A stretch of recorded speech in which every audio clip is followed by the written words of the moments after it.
Hey guys, how's everybody doing? Let me see if my microphone's up. It is up. Welcome in. Welcome in, everybody. Welcome to tonight's live.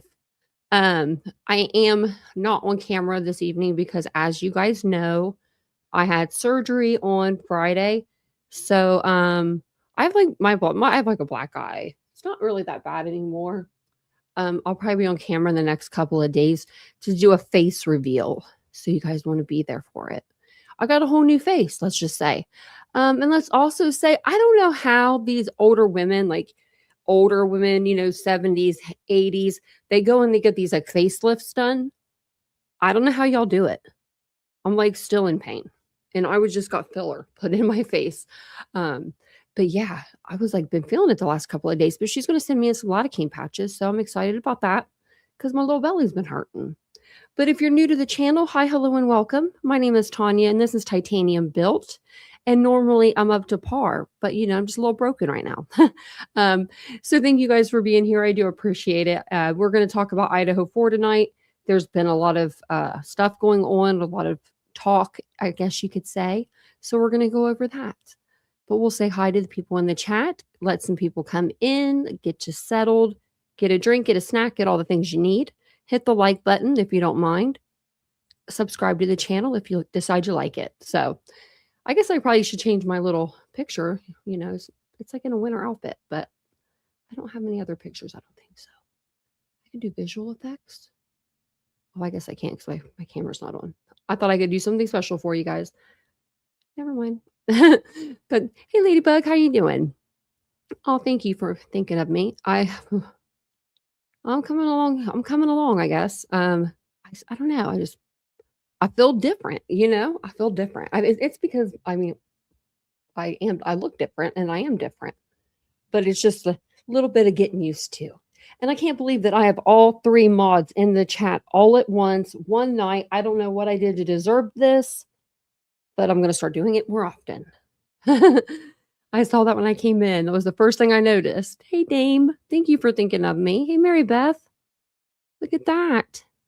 Miss you guys. I'm so glad you're all here. Hey, Catherine. We got all of the regulars tonight, huh? We got Laura in here. Oh, there's a dog barking. I hope my dog don't bark because that dog barked. Yep. Hola, baby girl. Usually if a dog barks in the neighborhood, my dog will bark. Hey, PKC. Hey, Gak Attack. It's good to see everybody. Arnica. Thank you. She told me not to use anything for I don't know, anything that'll help swelling. Okay, that can do that. She just said nothing with like for scars, but I don't have any scars. It's 2 stitches. Hey, kitsy cats. I know. I will be on the next couple of days. I just don't want to be on with a black eye. I mean, it doesn't look bad at all. But I don't want people to be like coming into the chat be like, did Vincent hit you in the face? Because I'd be like, yeah. Be like, he did. Are you gonna like feel bad for me? But no, it actually doesn't look that bad right now. It looks just like I have like a dark spot under my eye. So hey, Julian. Hey, Lenora. I love this. You had a tummy tuck? I didn't know that. Well, I'll have to look into that. Thank you. I have like my doctor's number and she's really nice. And my surgeon. And she was like, I'll send you some lidocaine patches over. I'm like, that'll work. Because I don't need like a pain medication. I need something but I need something for the pain. You know what I mean? Like I don't want to take anything, but I just need something I want to put on a pair of jeans. Yeah, I'm going to try it. Arnica, good job. I'm going to write that down. Let me write that down and I'll go over what we're going to be talking about. So this, some of this stuff, like with the Dr. Turvy, it's been out for a while now. I don't know. I guess because of the book is why everybody's kind of, talking about it again. But this stuff, we've had documents out about him and we've talked about it. So we're going to talk about it again. Yeah, Ladybug. The stitches I have 1 stitch on each side.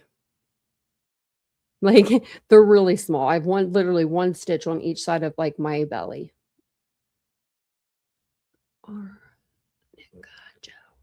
I'm probably saying that wrong, but I got it written down. I didn't know you had a tummy tuck. See, I think it's my age too. I'm not gonna lie. I am not gonna lie. I think when you get older, going through surgery is a little harder on you, for sure. So I don't know how these. I just really don't know how these women do it that are older that get a full facelift. I mean, praise you. I've been wearing just t-shirts because I have not been able to put anything over my stomach. I've been too nervous. I've been too nervous to touch it. All right, so I'm going to show you this really quick. It's just a couple. We're just going to read a couple pieces of this. But before we do that, actually, let me take this off and put me back up. And where am I at here? Okay, so now that we're all here, hopefully you guys got your snacks and all that stuff. We'll, oh, I said it correctly. Good. Hey, Laura, I think I said hi to you already. Welcome in, everybody. Thank you guys for being here. If you guys don't mind, hit the like button. It really does help. So what happens when an expert hired to analyze a case ends up becoming one of the most controversial figures in it? This guy decided to put himself right in the middle of everything. Him and the guy that I can't remember the author that wrote the book, which if anybody wants me to get the book and read it, if you wanted to contribute to the fund, I have it in the goal. So basically, I'm just going to go over who he is, why he matters, and all the things, because he's kind of controversial. But he is a forensic criminologist, a published author, and he fancies himself on being a courtroom expert. He's testified in serious criminal cases, and he's built a reputation on challenging what he calls bad forensic science, which half the time it's his forensic science. But when you build a career on challenging the system, eventually, that system is going to push back on you. So one thing that keeps coming up with Turvy is conflict, not just disagreements, but full-on clashes with law enforcement, prosecutors, and other forensic experts. And he also sometimes he even clashes with the people that are hired, that are who hire him, like Ann Taylor, for instance. He came out here and galloped around for the last, I don't know, week or about a week, and then she put a shutdown to that. She shut that down, and I think this is this is the second time she's talked out about this case, but everyone said this is her first. Turn my microphone down a little bit, but I think that this is the second time. I'm pretty sure she wrote a letter when she first became, I think, Kohberger's attorney or something, maybe. And she said said she was his attorney. I'll have to look, but I'm going to look into that because I'm pretty sure. But everything kind of escalated with Turvy when the Brian Kohberger kind of case got a hold, of him, or he got a hold of the Brian Kohberger case, however you want to put it.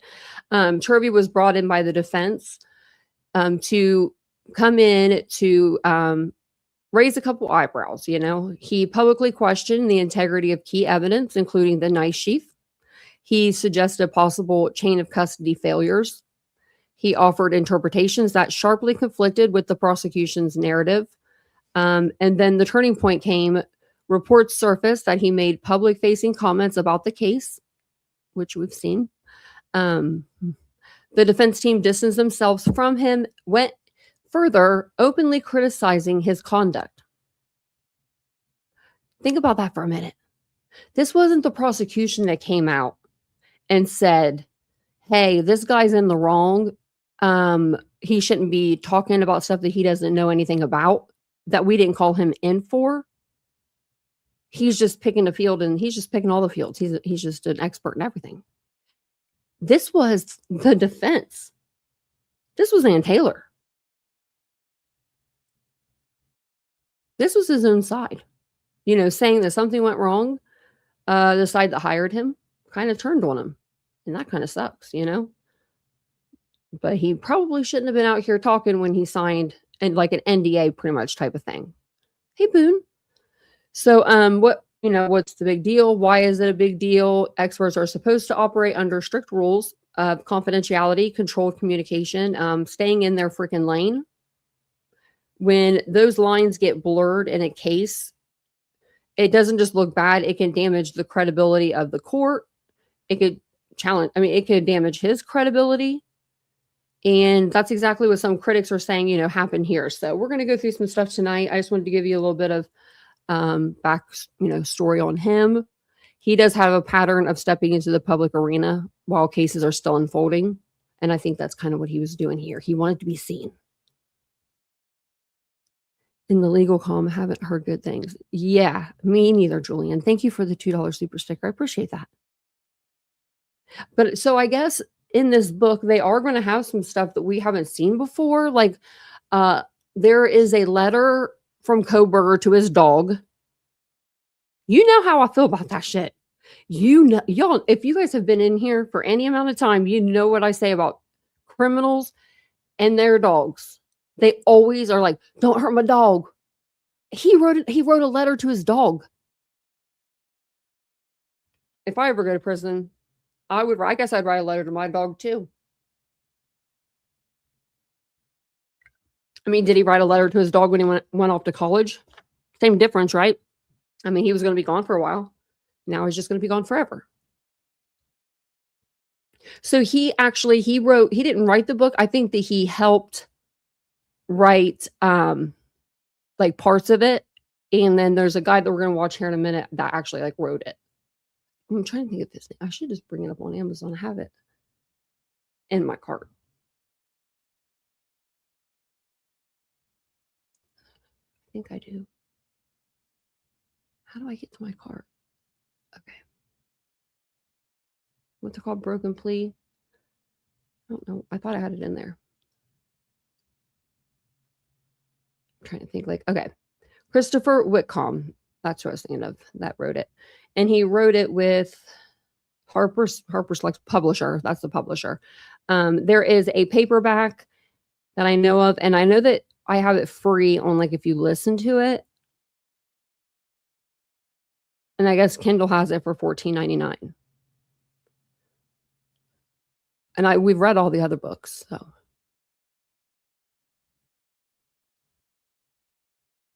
Who raised the dog? I know, right? Hey, Marcella. I mean, really. What would you say? What would you say? Like, I mean, I have actually, let me pull that up. Let me pull it up while we're talking about it because it's in the book. And Plunder is reading the book right now. And that's where I saw it. I saw it on her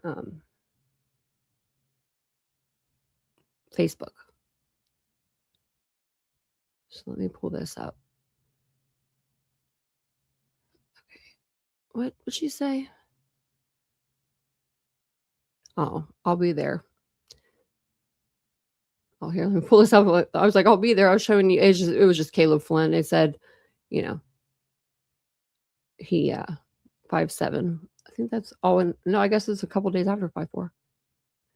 Okay. I hope your career will be ruined after this unethical leak of confidential information. Is that from Anne? Oh, ooh, I haven't lit okay. So I haven't read this completely yet because I wanted to read it with y'all because I knew it was going to be bad.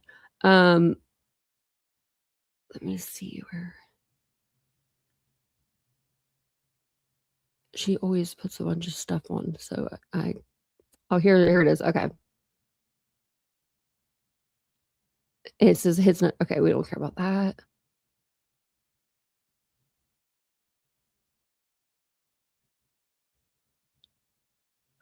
The trend TikTok sleuths are posting side-by-side comparisons of the official 2023 court documents versus the hidden reports. Christopher Whitcomb claims to have unearthed. Okay, so he says he has these hidden reports. Why would... Okay. And then, where is the picture of the dog thing? Okay, it was like on its own. Right here. Okay. Apparently, Brian Kohberger wrote a letter to his dog, Scout, 10/9/23 from the Latah County Jail. And this is all it says. Like, I don't know if there's any more, but this is what she put. Dear Scout, and I don't know what this even means. Like, this is not what I would say to my dog.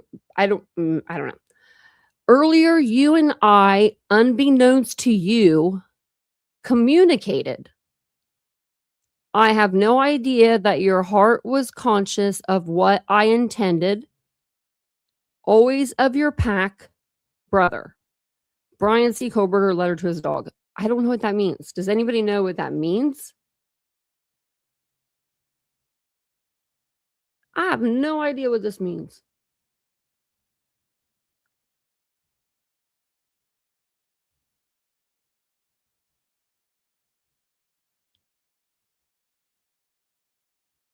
I don't know.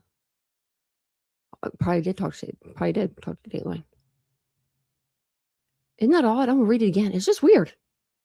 And communicated is in quote. So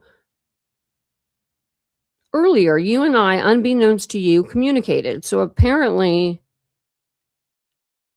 if that sounds like like you're crazy, it sounds like that he was talking to his dog, and his dog didn't even know it. Like he wasn't with his dog or something. I have no doubt that your heart, and heart is capitalized H, which is weird, was conscious of what I intended.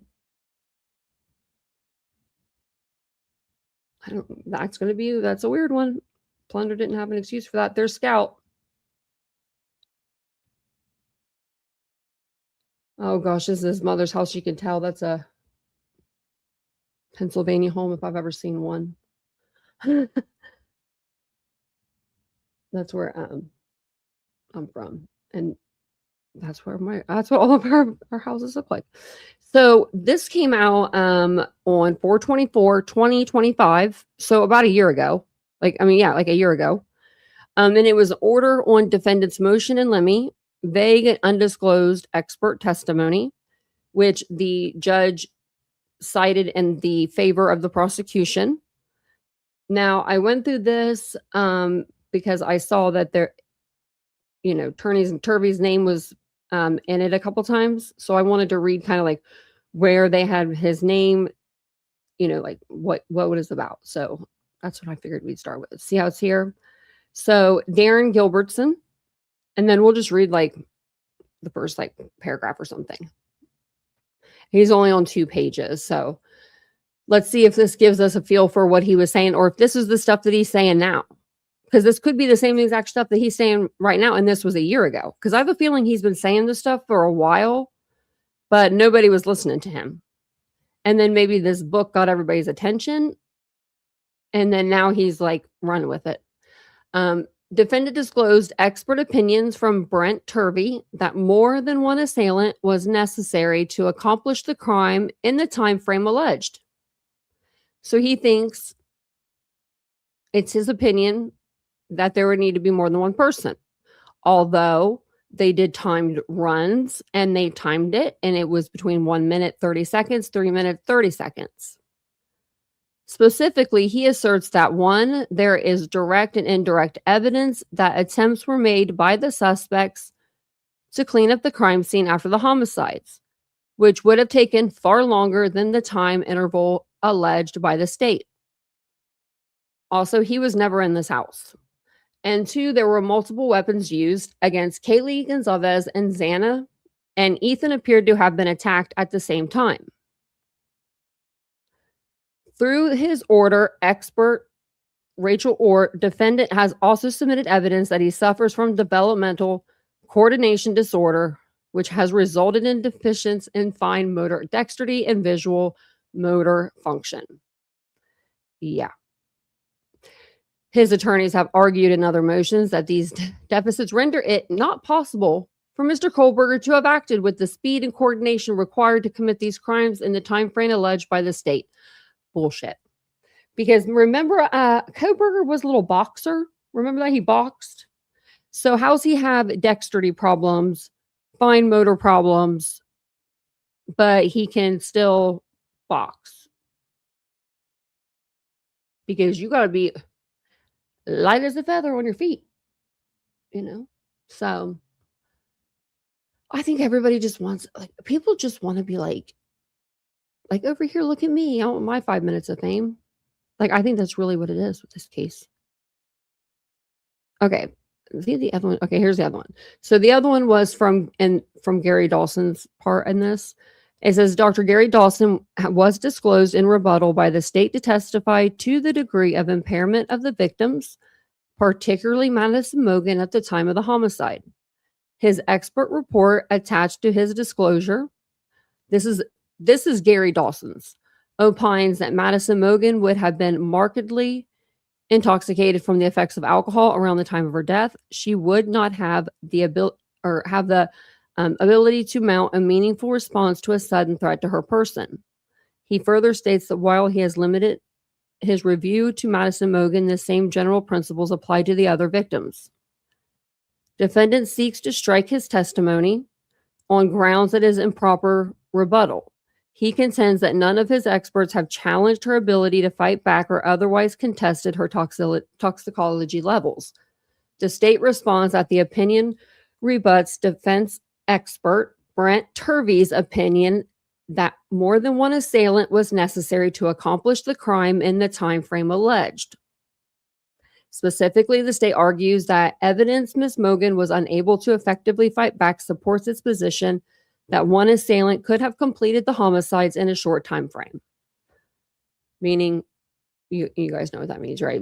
She was, intoxicated enough to where it wouldn't have mattered if she tried to fight back. She wouldn't have been able to fight off him, right? So, okay. I think that was all I wanted to read.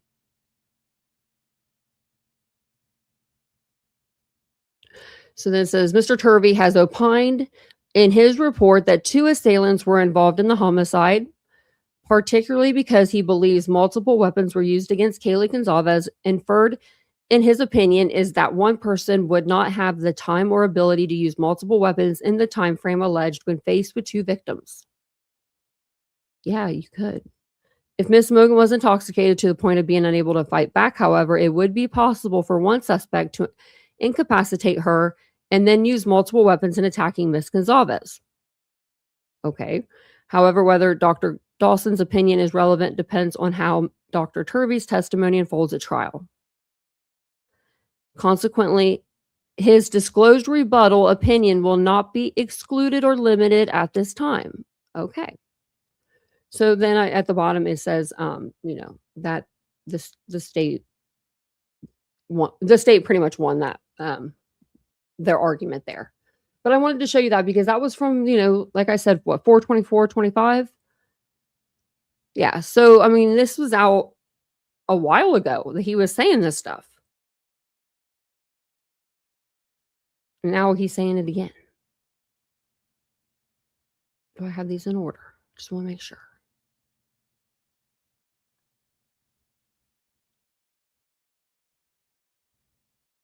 Let's see, maybe we could watch this first and then we'll go over this first. Okay. So this is from the Idaho Statesman. Kohberger defense expert says police mishandled key evidence in the Idaho murder case. So we'll read through this and then I'm going to play a video for us to watch.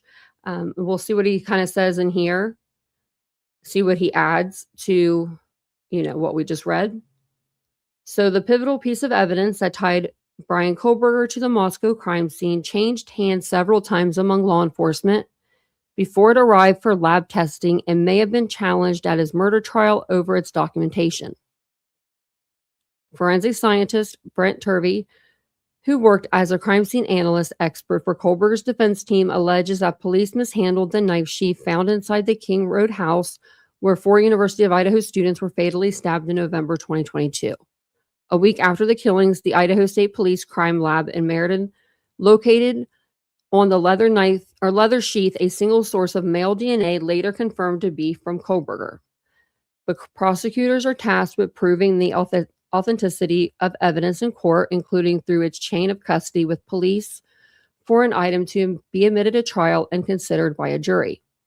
That chain for the knife sheath in the Kohberger case appeared to Turvey to be legally insufficient, he told the Idaho Statesman. Okay. His conclusion created a possible opening for Kohberger's defense to prevent the sheath and the DNA found on it from being introduced at trial, Turvey said. If proved in court, it could have been monumental for upending the prosecution's case against Kohberger.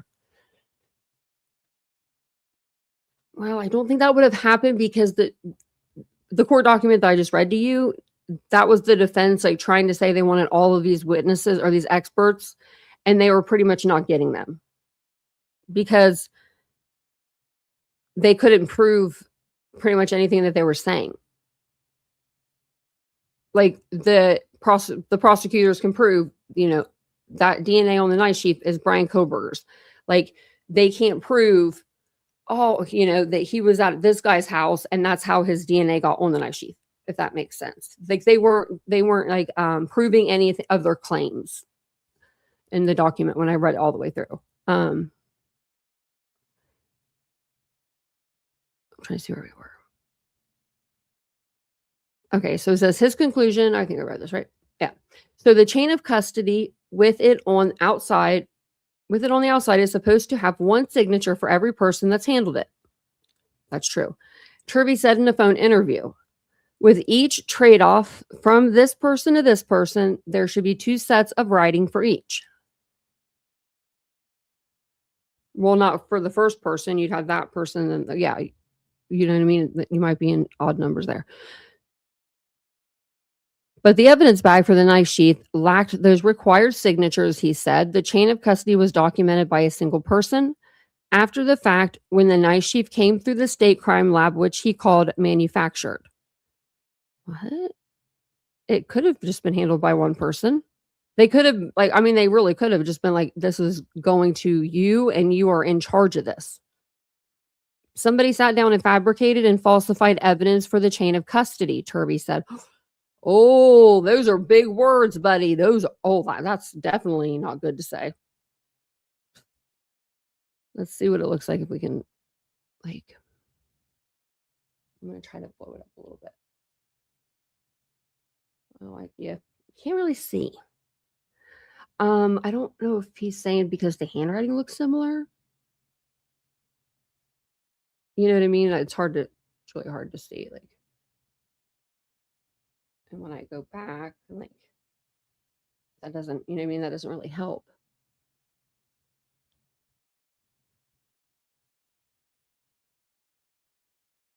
Okay. Well, let's see what else he has to say about that. Veteran criminal attorneys in Idaho who spoke to the statesman rejected the premise of Turvy's assumptions, both generally and specific to the knife sheath evidence in the Kohberger case. Wow. And police involved in the case did as well. Regardless, Kohberger's murder case never went to trial. Last July, Kohberger 31 pled guilty to 4 counts of first-degree murder in a plea agreement that allowed him to avoid the death penalty. The former graduate, student of criminology at Washington State University in nearby Pullman, was handed 4 consecutive life sentences in prison with no chance of parole, which plus 10 years, and he also waived all rights to appeal. The 4 victims were U of I undergraduates, Kaylee Gonsalves and Madison Mogan, both 21, and Xander Kernodle and Ethan Chapin, both 20. Detectives never established a direct link between Kohberger and the 4 victims. Following the conclusion of the closely tracked criminal case, ISP released a photo of the evidence bag that contained the knife sheath when it arrived to the lab on November 16th, 2022. Sorry, I was trying to see if I had some. It says, it includes redactions over the names of the ISP trooper who hand-delivered it and the evidence specialist who checked it into the lab, and an ISP scannable barcode. Well, I would do the scannable barcode. We don't need to have that. I mean, not necessary. Are you freaking kidding me? No chapstick. Okay.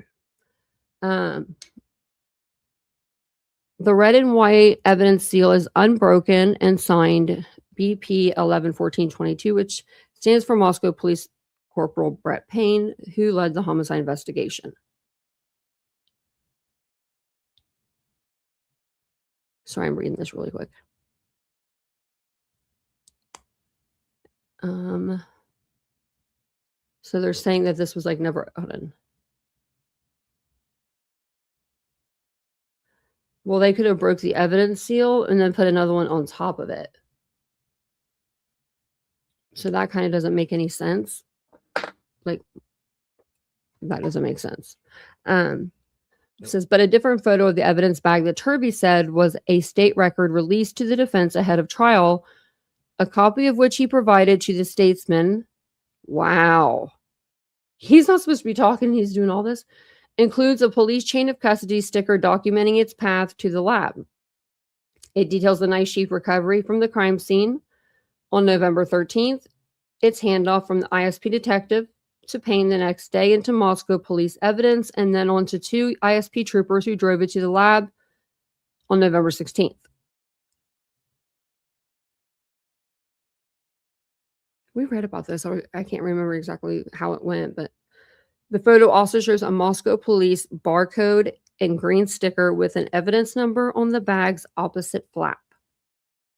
The second image was deliberately withheld from the public despite resolution of the case, Turvey said. It reveals that the sticker to document the police chain of custody was added later.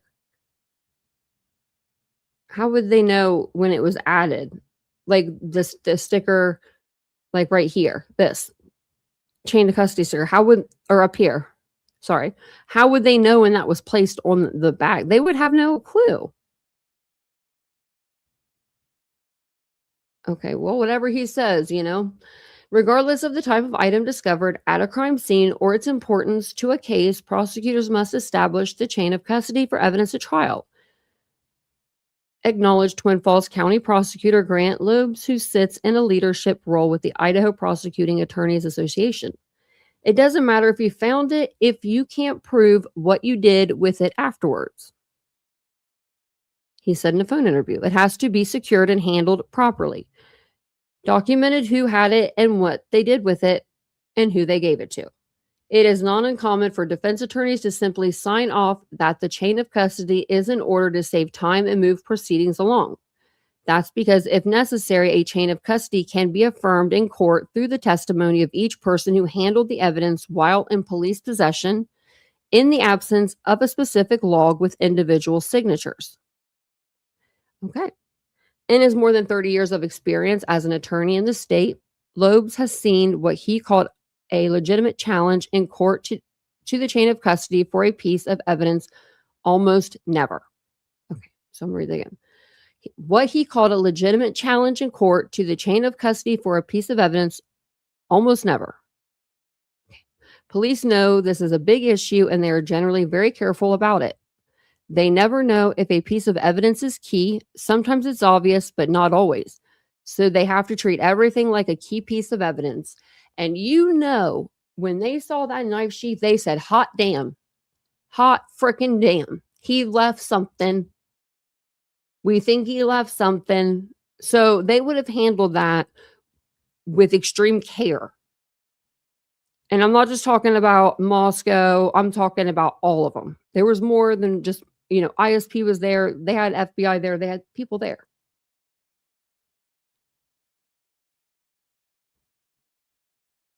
Yeah, it does add fuel to the fire.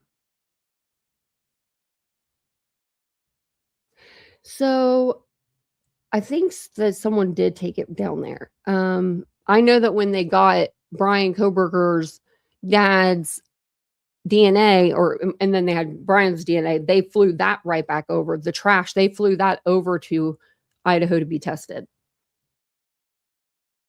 Nobody's arguing about that. Oops, I didn't mean to hit the mic. I mean, I would argue about that, right? I mean, probably think of a couple, you could probably think of like different things, like it's a plane and I don't know, it's in the sky. Like, why'd you have to fly it over there? So it says, Edwina L. Cox, a longtime criminal defense attorney, that name sounds familiar, in Boise, agreed that chain of custody objections rarely succeed. Much of police evidence gathering and preservation is absolutely standard protocol, and members of law enforcement can be called to the stand to testify about their individual role possessing an item from a crime scene. As long as the chain of custody can't be established, the court is going to allow evidence to come in, Elcock said in a phone interview. The reality is when there is a procedural flaw, that there's something police are supposed to do and policies dictate best practices or it is required, does that necessarily exclude evidence when those things don't happen? No, it doesn't. The Latah County Prosecutor's Office, which led the criminal case against Kohberger, declined to comment. Of course they did. They could have commented. Thank you, Ladybug. Hey, Lorna. Thank you for the $9.99. That was so nice of you, Ladybug.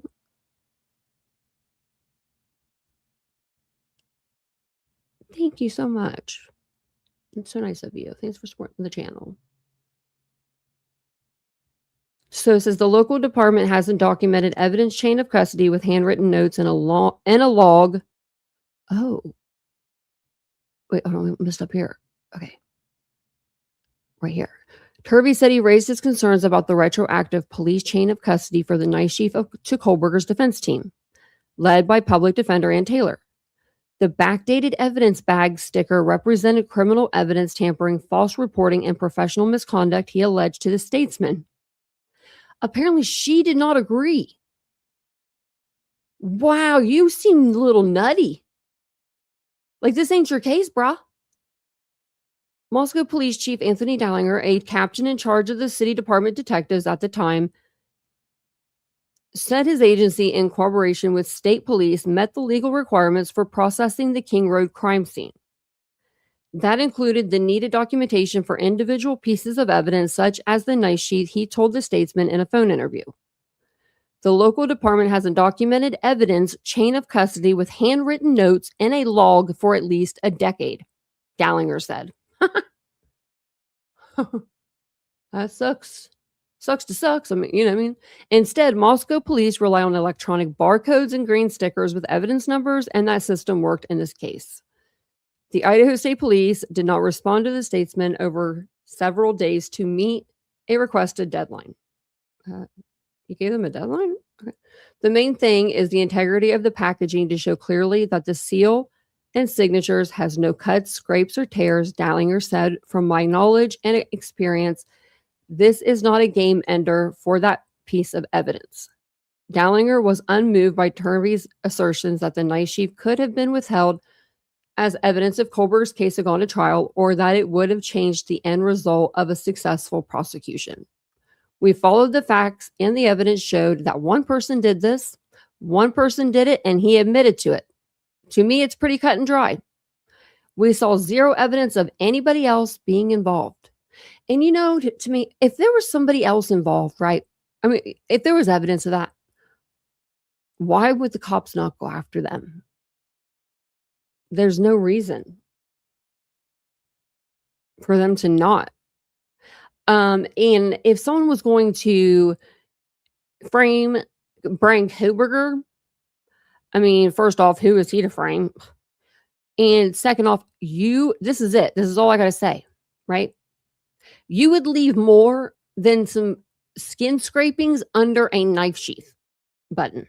You would leave his DNA everywhere because you would make sure that he got caught. You wouldn't leave just a small little piece of DNA, plenty to test, but, you know, under a knife sheath. You would put it on the bodies. You'd put it on the door handles. You'd put it everywhere. I mean, it's just craziness.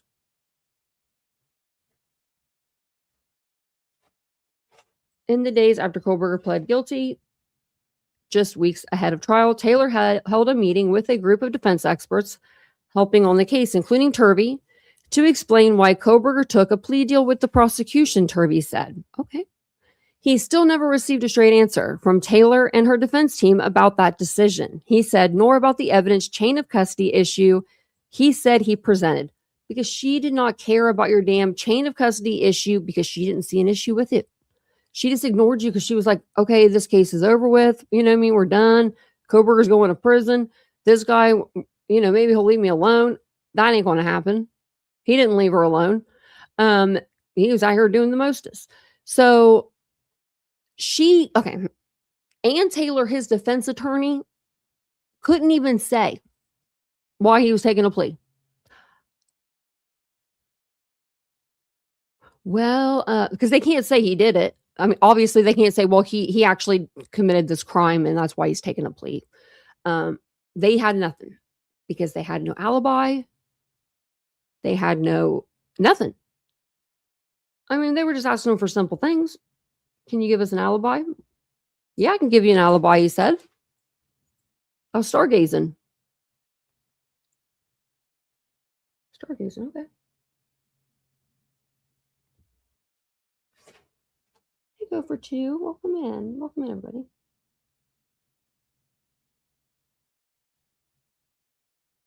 Right, go for two, I know. Everybody hit the like, please. I mean, even Ann Taylor came forward. I mean, that's bad. Taylor and fellow case public defender Lisa Massiff. Remember her when right here? Is this the picture? Oh no, it's not. But when he was like getting ready to get carted off to jail, it's when he's in the orange suit. He's like looking like through her. Like, I mean, he looks evil as hell, and she's like smiling up at him like, "I'm gonna miss you, Brian." And he wasn't even paying attention.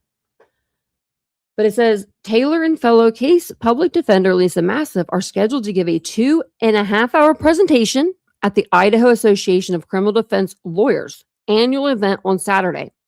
How do I get in? How the hell do I get in? What? How do I get in? We gotta get in. It's on Saturday. It says in Sun Valley. It says lessons learned from Kohberger. The paid event requires attendees to pledge to keep all information confidential and agree to not share anything except with those involved in legal defense. Do I have to be a lawyer? Can somebody make me some documents? Okay, we got to get in. How are we gonna get in? I'm like, seriously, I want to know. I want to know the lessons learned from Kohberger. Now that's something I would listen to, Aunt Taylor. I want to listen to that. Aunt Taylor is doing so they're doing this like annual event for criminal defense attorneys, right, on Saturday. And she's doing lessons learned from Kohberger, but it's a paid event and it requires all the attendees to pledge to keep all information confidential. Now, except with those involved in legal defense, do I need to go back to school? What do we need to do? I really want to know. Even if the defense in the case sought to challenge the knife sheath over a perceived chain of custody procedural issue, it would not have impacted whether it was admitted at trial, Elcox said. So, if there's anybody out there saying that, the knife sheath would have been thrown out, it wouldn't have been admitted, Brian would have got off. No. Even if the defense in this case sought to challenge the knife sheath over a perceived chain of custody procedural issue, it would not have impacted whether it was admitted at trial. Instead, it would have been left to the jurors to decide how much weight to place on the piece of evidence as they deliberated over Kohberger's guilt beyond a reasonable doubt. The defense could theoretically make something of that and say that they're supposed to document it this way. You can argue all these things, maybe, but it doesn't preclude admissibility. But she expressed doubts, sorry, such an objection, sorry about that, such an objection would have gotten Kohberger's defense team very far at trial. Okay, it says, but she expressed doubt such an objection would have gotten Kohberger's defense team very far at trial. Absent something more explosive or concerning, I don't think this blows up the Kohberger case. I just don't. And I agree with you. Miss Elcox, Edwina, I agree. I don't think that this would have made, this has been out kind of him saying shit. Now he's just saying it all over the place. And now he's got a buddy, the guy that wrote the book. Can't think of his name. I know we just went over it too. What was it? Christopher Wickham. So he's on a book tour, which, obviously he would be, but this guy is kind of giving him his key information, I believe. I don't know. We're going to watch this together because I don't know how this author or this defense. Okay. So the defense expert witness, I could see him having knowledge of the evidence, But for him to physically have evidence in his possession, I don't understand why he would have that. That seems to me like that would be a major no-no. Like, to me, it would seem that Ann Taylor would be in charge of all of the evidence and nobody sees it or takes it unless she says it's okay. And nobody would take it. No one takes it. They need it for trial. So we'll see what he's got to say here. I didn't get to watch these New Nations ones. But I did see this girl on stick with me, sorry, on Instagram, and she's a defense attorney herself, and she goes over who this Brent Turvey is, and she breaks it down really well. So we're gonna watch her, like, it's only a couple minutes after this. I also have apparently Brian's mama, my angel, he's my angel, he would never do that. Apparently there's transcripts. So we're gonna read over those from Kohberger's mom, just saying, my angel would never do that. 28 years old. Your angel? Yeah, he did it. He could have. He did it. Okay, let's see what Jesse Weber has to say. I have not watched News Nation in forever in a day. I actually didn't even know that I was unsubscribed from there. Didn't know I unsubscribed. Okay. I think this is the one I wanted, so we'll see. So it says, Two Killer Theory, Wade by Death. Yeah, this is one I wanted. This has Joseph Scott Morgan in it. So I wanted to watch this one with you guys. This week, we learned horrendous new details about the final moments of the 4 Idaho students that were savagely killed in their off-campus home back in 2022. The sheer number of stab wounds, more than 150 in total. It is horrible to think about. But these findings from newly released filings show where the defense may have wanted to go if there was a trial and Kohberger hadn't pled guilty. According to court filings that were obtained by People magazine, the defense had hired an expert forensic criminologist, Dr. Brent Turvy. While the entire outline is under seal, Dr. Turvy did say, and I quote, "At least 2 suspects were involved in this attack, 2 killers." He says that claim is based on the fact that Ethan Chapin never stood up or left the bed during the attack, despite it appearing that he and Xana Kernodle were attacked at the same time. And we know that Xana had blood on her bare feet. Dr. Turvy. Just going to say this. I slept through a tornado. And I was sober. No alcohol. So it's possible, for her to be in some sort of fight for her life. She may not have been, making much noise at that point because she's fighting for her life. And then he goes over to Ethan. I think that Ethan and I think that Maddie they were just easy targets because of where they were positioned and the toxicology levels. He also points to the wounds that Kaylee Gonsalves received, mostly to her head, and the fact that, quote, multiple types of lethal force were used against her, seemingly meaning blunt force and sharp force injuries. Again, multiple attackers. And lastly, Dr. Turvy points to the short time frame that the perp, again, Brian Kohberger, he's confessed to the crime, took to commit this crime. Because Turvy says, quote, there is direct evidence of a cleanup based on bloody walls that have been diluted by an unknown substance, and also, quote, indirect evidence of a cleanup because of the lack of bloody shoe prints. So it must have taken more time. So what do we make of all this? Were there 2 people? This is where I bring in our own expert, a forensic analyst, expert death investigator, Joseph Scott Morgan, who also happens to be a distinguished scholar of applied forensics at Jacksonville State University and the host of the Body Bags podcast, my good friend. I'm going to let you take it away, Joseph. Is there anything to this? Well, yeah. I mean, you've got a defense expert that's doing what defense experts do, and kudos to him. I'm glad that they engaged him because it certainly opened up the floor for conversation. Let's have one of those conversations. We begin to think about Xana and Ethan, this idea that Ethan never got up out of the bed. Well, maybe there was not an awareness. Remember, Xana had just been up and she had received a food delivery just minutes before. We saw evidence of that. I don't know if you saw those, but evidence of that. They had actually the containers pictured there on the counter, Jack in the Box, I believe it was. And Ethan never left the bed. So how do we explain that? Well, one of the big questions here that I think a lot of us are dying to know at this point in time is toxicology. I want to know what the status was with whatever any of these victims had on board at that particular time. Had Ethan had any substance like alcohol in his system, where he was like in a deep sleep? He didn't have an awareness of this. You've got these. Joseph Scott, you know that. You know the answer to that, Joseph Scott. He was on the Adderall and the alcohol. Just horrific injuries that are to Xana's body. She's stabbed on multiple planes of her body, by the way, with a K-bar knife, which is in fact a combat knife that's been used by our brave Marines since World War II. All right. And this thing can be used not just for the purposes of stabbing, slicing, but also pummeling people. You can actually turn this thing around on the butt of it, and it makes one hell of a hammer.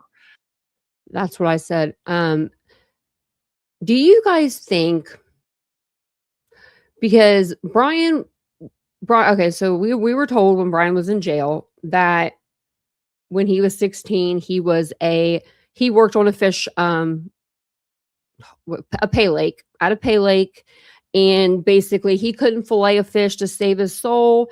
And that's why he got fired. Plus, he wasn't good with the people. He couldn't even like smile a little bit as he was like changing the garbage or whatever. Do you guys think that's why he picked a knife to carry out these homicides? And also, do you think that he did that because he was like, see, I'm good with a knife. I can actually use a knife. You guys are all wrong. Perhaps. This thing weighs almost a pound. The blade is just. Yeah, they came out with the autopsy reports. That's what I was saying. Like, we know Ethan was drunk and had Adderall in his system. Just over 7 inches in length. It's wide, and it is meant to kill people with. You know, we've recently had the Reiner case. I think maybe a kitchen knife was used in that. It certainly doesn't marry up to what you're talking about with a K-bar. So just to be clear, that would explain why you could have different impacts on Kaylee, right? Blunt force, sharp force injuries. Yeah, they teach a combat training course. The Marines have for years and years, where you can actually turn this thing on its side, hold it in your hand, pummel people this way. You can drive it down with the butt end of this thing, which you can also use as a hammer. And you can also use the blade, the utility of the blade. So this is not some passive little weapon. This guy came prepared, Jesse. So in other words, in your opinion, you believe one person could have killed all these 4 individuals with the amount of wounds, with this weapon, the cleanup, the idea of the cleanup, right? So that, he wouldn't have had time to stab them this many times. And if he believes there was a cleanup, and do that too in, what was it, 15 minutes? What do you think about that? Yeah, what cleanup? I don't know what images they're looking at. I saw the images from the scene, and the kind of sparse images that I saw evidence of blood there. I didn't see wipes and swipes and all those things that we see commonly, where you're dragging some kind of element over the surface to try to clean it up. There was blood deposition everywhere. As far as this idea of diluted blood, I think that it's certainly an interesting question to raise. But, I'm thinking about this, Jesse, and I'm thinking, well, did the police pick up on this? If you're saying that it's diluted, then that means that some kind of substance was used. Were those blood droplets tested in any way? Did they come up with some kind of compound that would have been used at that particular time? Let me just say this, you said it very well. He's entitled to a defense. He's entitled to call the experts who will help him. But this is also the same defendant who, 5 minutes before he pled guilty, was pointing the finger at 3 to 4 innocent people, and then decided to turn around and plead guilty. So let's just call that what it is, and put an end to it. I'll give you the final word. We got 20 seconds. Well, I don't know. I look at this, Jesse, and you and I have covered this now for years, and I'm thinking, so you're telling me that a hit team came to Little Moscow, Idaho, a town of less than 30,000 people, and targeted these individuals. And why didn't they kill everybody else? And it doesn't explain the DNA. It doesn't explain the cell phone evidence. It doesn't explain the surveillance footage, the eyewitness account. Joseph Scott Morgan, I love having you on. If there's anybody I trust you. Thanks so much for taking the time, my friend. Brother. Take care.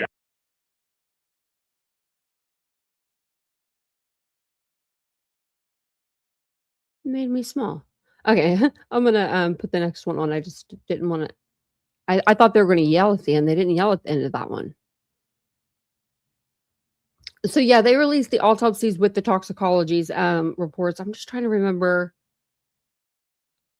if I can find it. Okay, we read over them. So yeah, you just have to like.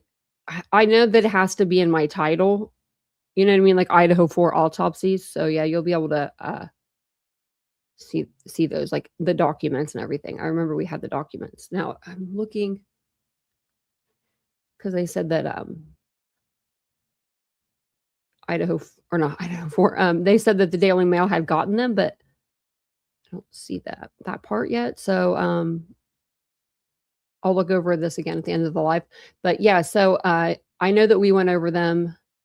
And we went over how many times they were stabbed, how many times, like where the defensive wounds were, the toxicology was in there. I remember what Maddie had, like a 3 something or high 2. I'm trying to remember off my memory, but yeah, they all had alcohol in their system and everything. So hey, Miss Bree, I'm feeling okay. You know, my stomach is hurting me a little bit. Which is weird because like it's not even where they cut me where it's hurting. So, oh, and don't forget, I'm going to tell you all about, he's my angel, Mr. Brian. Okay, so let's see. We could go over, let's go over this one. Which one did we just watch? Okay, yeah, we'll go over these ones that this guy has come out. We'll go over these 2 actually first from News Nation, because this is the writer of the book. Let's see what he has to kind of say, and then we will go to this lawyer because I want you to hear what she has to say. She's pretty good. She did her research. Welcome back, everyone. 3 years after the University of Idaho murders left 4 college students dead, the case continues to capture. And also, let me know if you hear anything different, like in these, than what we just kind of went over. You know what I mean? Like what we kind of went over in the document, and I can go over what we went over in the document again. National attention. Investigators arrested and charged Brian Kohberger, prosecutors pointing to DNA and digital evidence as key pieces of the case. Well, now there's a new book, Broken Plea, the explosive search for truth behind the Idaho murders. It takes a fresh look at the investigation, raising questions about the evidence and introducing details never before presented to the public. Here with us now is the author and former FBI agent, Chris Whitcomb. Chris, welcome to the show. I have a copy of your book. I look forward to reading it. You have poured through court records. Okay, so do you think that maybe this guy, this Turvy guy, do you think that he maybe got evidence from Ann Taylor in, like, let's say document form or whatever, and he copied it and then he gave it to this guy? I mean, that would be so, you could get in so much trouble for that. And if he did that, I hope that Ann Taylor does something about it. And investigative files that have not been seen by the public yet. What's the most important and most shocking new information that you found? I knew nothing about this case when I started the book. A friend of mine, another FBI agent, was working perfectly on it. I was working on another book, and he showed me documents from the file that he had seen, another law enforcement professional. And I couldn't believe it. I was really, truly shocked at what I was seeing because of how different it was from what the public knew, from what I had seen in news reports. But he just said he didn't know about the case. This guy just contradicted himself. He said, I didn't know anything about the case. My friend came, or whatever, and law enforcement came in, told me, and then he's saying now that he knew.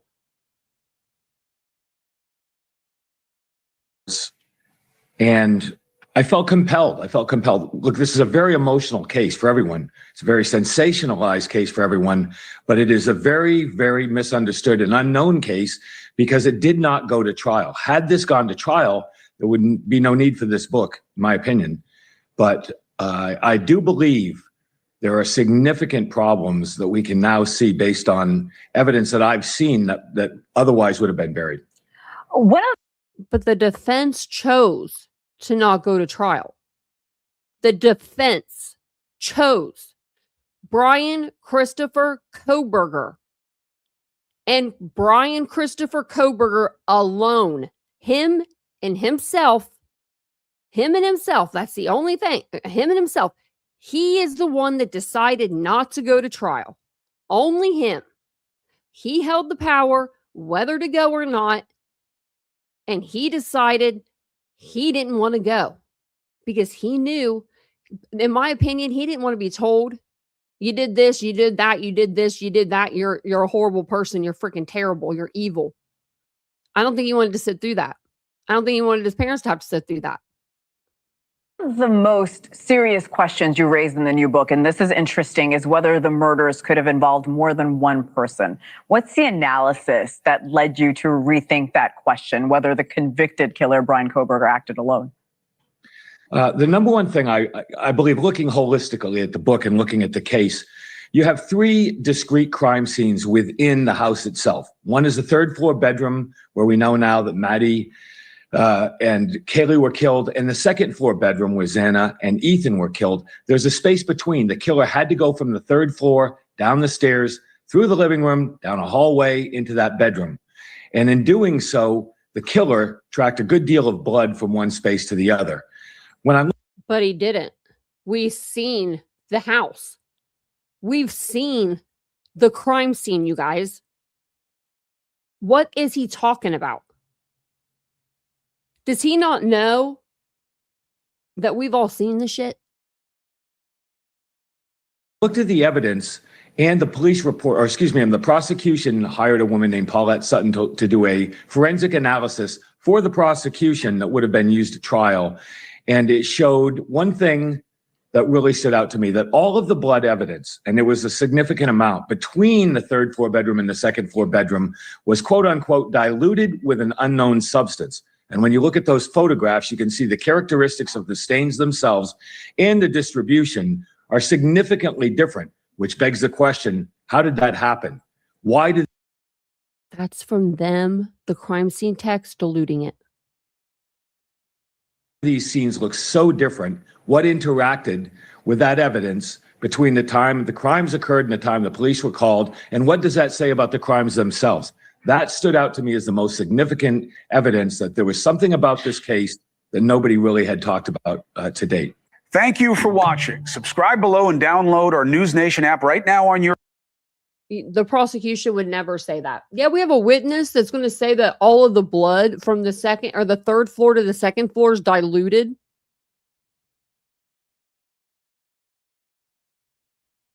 That makes zero sense for the prosecution to bring in a witness to say that. I know that when we saw it, it was because they had tested it. And I'm going to assume that he didn't go in there before they tested it. This guy just learned about this case. What, within the last year? Like, how long did it take to write? Let's see if he has like a little thing. Broken plea. Oh, I don't know why he's saying it's broken plea, because there was no broken anything about that. Okay. This book covers, okay. It doesn't say.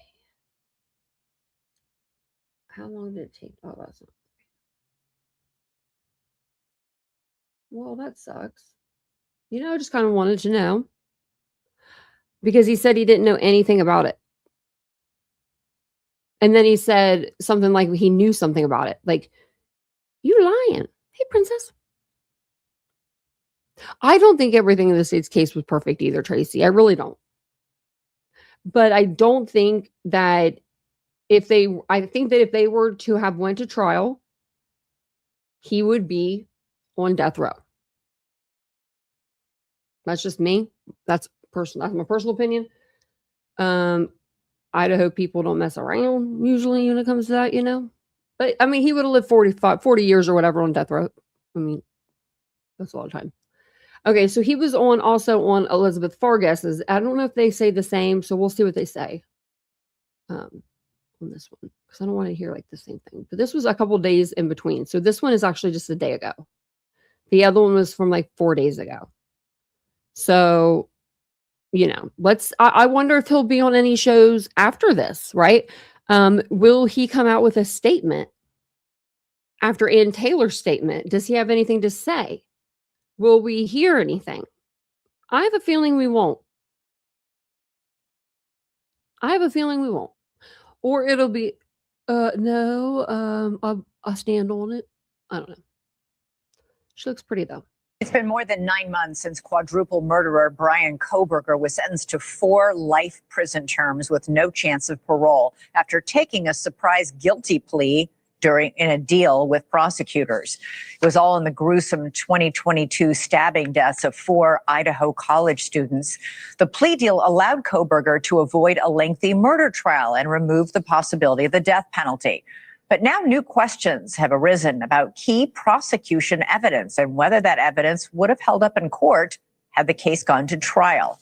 For example, the knife sheath that was found at the crime scene. In his book, Broken Plea, author Christopher Whitcomb spotlights that key piece of evidence. Whitcomb says that chain of custody issue around that knife sheath was a problem, and it could have led to that being thrown out of court. Joining us now is former FBI agent Christopher Whitcomb, author of Broken Plea, The Explosive Search for Truth Behind the Idaho Murders. Christopher, great to have you on the show.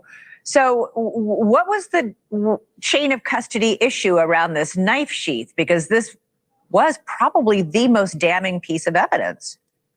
It was a very damning piece of evidence. It was a 3-part prosecution. The white car, everyone knows, it was tied to Brian Kohberger by prosecutor Bill Thompson. The cell tower information tying Brian Kohberger's phone to the time before and after the crimes, and the DNA found on the knife sheath.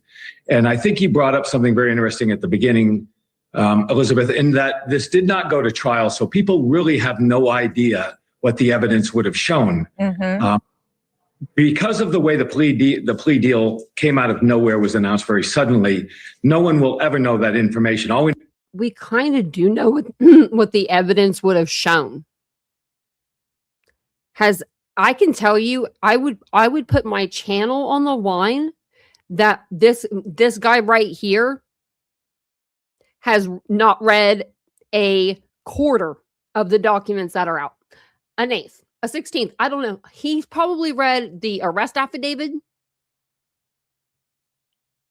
And I don't know. Maybe that's it. Like I'm being serious. Knows what Bill Thompson said at the change of plea hearing when he recited the evidence against Brian Kohberger. But so why would the knife sheath, you think, maybe been thrown out? Well, this is one issue in a 430-page book. It's a very broad thing, but the bottom line is because the knife sheath everyone thinks was found in the bed. The report filed by the Idaho State Police says it was found on the floor. They were No. We have read every document. No, I will stand on that. Show me that document. I want to see it. We have read every document, every word of it. I have not read a document other than the new documents that just came out. I have not read a document to you guys all the way through. That's just what we do on this channel. We would have been freaking out if we would have saw that the knife sheath was on the floor. We would have, and you know what? Who cares where it was? As long as, if it was on the floor, they would have documented it on the floor. It makes no difference. In this case, if the officers and investigators found that knife sheath under Maddie Mogan in the bed or beside her on the floor, it makes no difference. The DNA was on the inside of the snap. It would have been protected. They would have got the same result. This guy's really peeing me off. Various issues that were presented by the defense as to what everyone thinks book. It's a very broad thing, but the bottom line is because the knife sheath everyone thinks was found in the bed. The report filed by the Idaho State Police says it was found on the floor. There were various issues that were presented by the defense as to what that knife sheath actually showed about the crime scene and how it got there. And then once it was seized by the Idaho State Police, the chain of custody ensures that what is taken from the crime scene and what ends up being processed for DNA is contiguous, it is uncorrupted, and that it is verifiable in the court of law. What this book shows is... Okay. Based on records released by the Idaho State Police, detailed in November 2025 and April 2026 reports, the knife sheath was found on the bed, not the floor. So this, I mean, I don't know. This guy's peeing me off. Some of the information in the police file. I make no theories. I offer no conjecture. I present the evidence, and it's very, very surprising. People have no idea what they don't know. This does not come up with. You talked about the two other pillars, the white car that he drove that was seen in the area. So his only thing for the knife sheath was that it was on the floor? That is a bad answer to a question, sir. The cell tower, which showed his cell phone was out and about the crime scene area at 4 a.m. when the crimes were taking place, not a time when a lot of people are out and about. Would he have been convicted even if the knife sheath had been thrown out? Well, obviously, we'll never know because he took the plea. And I stipulate unequivocally, Brian Kohberger pled guilty. He was a grown man of sound mind. He was working on a PhD in criminology. I don't dispute that. What I say is that many people make deals. In this case, it was a death penalty on the line. Should he have been convicted? People do what's in their own best interest. I don't dispute any of that. What I say, looking at the evidence that the reader of this book and the people that are watching this right now have never seen. This is never. So before they make judgments, I think it's important to look at all of this and see many things. Like I say, the knife sheath is very important, but it's one issue in a 430-page book. Yeah. I don't think that this guy's going to bring anything. Like, what would he have? What connection? I mean, if I would not give him, I would not let him be in charge of anything in my life. I'm sorry, but I wouldn't. He is literally just talking in circles. Apparently, he didn't know this case until he decided to talk to a friend of his, and then he was like, I must write a book about this. So and then hold on, and then I'm not there yet. And then of all the fucking people, right?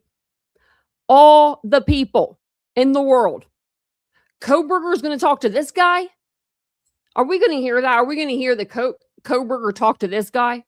And that, or maybe Kohberger's mom talked to this guy when Peacock was offering $1 million for them to talk?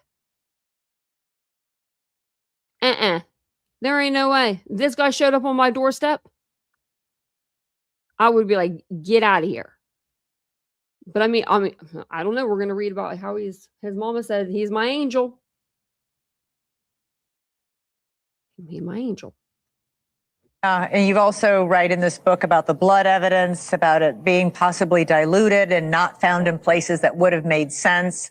You're taking and that comes from the prosecution. The prosecution hired an expert who came in, wrote a report just prior to trial, and these things come from the prosecution, not from the defense. Interesting. Yeah, we never got to see the case against Brian Kohberger. You are starting to unveil it in this book. Christopher Whitcomb, thank you so much. Your book, Broken Plea, is scheduled for release tomorrow. So, like, could we totally, if we do get the book, I mean, I don't know how books roll. I mean, I have enough, but I just don't know. If you get a book and it's terrible, can you return it? I mean, can you, and you want the author to know, like, I don't even want my money back. I want the author to know that I'm returning this book to Amazon and I want someone else to have it because I hate this. I hate it that much. Oh, I've read them all, Glenn. I've read all the Idaho books. I'm sure we'll be reading this one too. I'm sure we will. That's how we roll. We have read, I have thrown my thing over here. I'm kind of blinded. It's light. We've read The Night, When the Night Comes Falling by Howard Blum. The Idaho4 American Tragedy by James Patterson. And then While Idaho Slept. Yeah, his mother is a freaking weirdo. She is. She is. She is. I'm going to say it. She is. Okay. So let's see. There's just so much. Okay. I'm going to have you guys listen to this lady because I think she sounds like she knows what she's talking about. It says, maybe do your research before you believe the new book on the Idaho4. And she is an attorney. And she got some long nails. I like her. She's sassy. So let's listen to her. She's pretty good. Her name is it Jean? I don't know. Crest Esquire. Coming out about the Idaho4, and this gentleman, Brent Turvey, being one of the sources for it, I thought I would give you guys a little bit of an education on who exactly this man is. So you have an idea of how credible the book is. So let's start out super easy. If you don't know who I am, my name is Stephanie. I'm a criminal defense attorney. Been a criminal defense attorney for the last 15 years or so ish. And yes, all of his pictures, he's making this same exact face. Like he looks like he just shit his pants and smells it. But yes, let's dive right into it. If you want more information on who Brent Turvey is, I did a YouTube video called Battle of the Experts. It's on my YouTube page. There's tons more information about him on that YouTube video. So I implore you to go check it out because it's important that you see everything that I'm talking about in context. Now, what's important to understand is that experts are hired by either the defense or the prosecution. And sometimes experts are challenged and they're not allowed to testify. So the cases that I'm citing are appellate level cases where the expert here, Brent Turvey, was not allowed to testify. And these are decisions by appellate level judges and what they had to say about Brent Turvey. Not allowed to testify, meaning his expert testimony was shit, clouded in misinformation, not facts, couldn't prove anything. They were like, yeah, you're not bringing that into my courtroom. So starting here, the defense presented the testimony of Brent Turvey, who the court determined had the very minimal qualifications as an expert in crime scene reconstruction. That's a case called Cut-In from California. Review of the record corroborates the district court's finding that Dr. Turvey's credibility would have been called into question during cross-examination at trial. Dr. Turvey's report included facts that did not appear at trial. His report also omitted certain facts without explanation. That's a case called Rico Rivas out of Nevada. This also from Rico Rivas out of Nevada. The district court determined Dr. Turvey's conclusions added nothing beyond what was already presented at trial. The district court also found that Dr. Turvey's testimony at the post-conviction hearing was contradictory and vulnerable to cross-examine based on credibility. So we have appellate court judges in two separate cases here, okay, talking about how he's not qualified to talk about what he's talking about, and also that his credibility would have been called into question. I know a lot of YouTube creators like that. In this case over here, Bin Wang out of Pennsylvania, they talk about how his conclusions and opinions are inappropriate as Turvey is not a medical doctor or an expert in psychology, and his credibility judgments impinge on the province of the jury. In Pastrin down here, it says this is obvious from his testimony because it was very difficult for him to give answers to counsel that did not leak into other areas, even though the question didn't call for it. And despite the court's admonishment to the answers to the questions being posed, meaning he can't follow court directions. And there's about 8 other cases on that YouTube video. So I ask you to go watch the YouTube video and make your own determination about whether or not this man is actually credible, because he's not.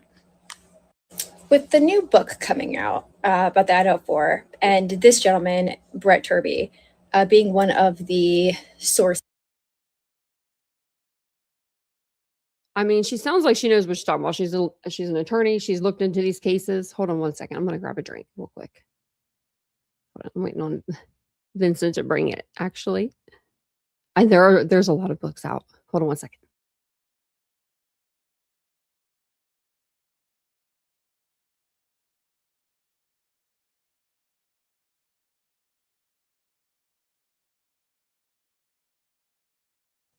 Okay.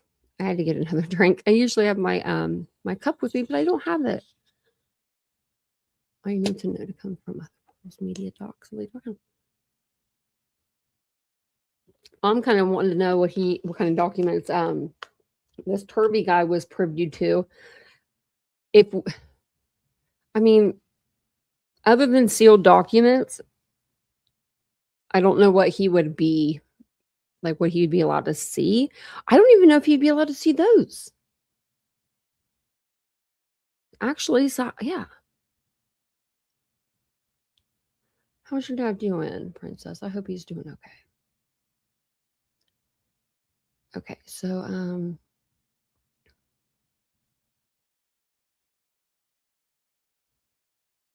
okay. So I took a picture, a screenshot of this. It's from his LinkedIn page. He's on LinkedIn, everybody. It's an article that he like attached, I guess. And he says this article accurately describes my findings in this case. This is from 2 months ago, but omits the essential evidentiary foundation. Of note, People magazine received my report and did not reach out for comment. However, they did accurately quote the prosecutor, who was unable to disagree with the majority of my findings. Okay. Oh, wow. Okay. He's kind of like one of those people that are like, those creators, and you like, let's say like you're on your channel or something, and you just like say something in the chat, or you just like say something, and they like make a big deal, and they're like, you should have emailed me or reached out. I feel like that's what this guy does. I don't know why. I just feel like that's what this guy, that's the vibe I'm getting. Idaho murder victims were possibly posed in their shared bed after being disfigured by Brent Kohberger. You are not the first person, Turvy, to say this. You are definitely not the first, because I remember when this case was fresh, it was probably, I think it was before, I don't know if it was before or after Brian was arrested, but it was right around in that time. People thought that they were thrown like on top of each other, that they were like placed on top of each other and posed. But it says here, the bodies of Maddie Mogan and Kayla Gonzalez were possibly posed by Brent Kohberger after he stabbed the two to death. I like that word, possibly. Evidence at the scene, including the spread of Gonzalez's blood across the pillow, supports this theory that was first positioned by a defense expert. Or she could have just moved in the process of being stabbed, right? You're bleeding out. I mean, I do have my degree in criminal justice and applied science. I do have that. So I can go head to head with him, I feel like. Kohberger stabbed Gonzalez at least 24 times in the face and Mogan 13 times in the face before both died of multiple sharp force injuries. Do I still have that up? Oh, I had it somewhere. Where it said I think it's up here. I was trying to see if I could find it. 24 stabs, 11 stab and incised wounds of the chest, and 3 stab and incised wounds of the upper extremities.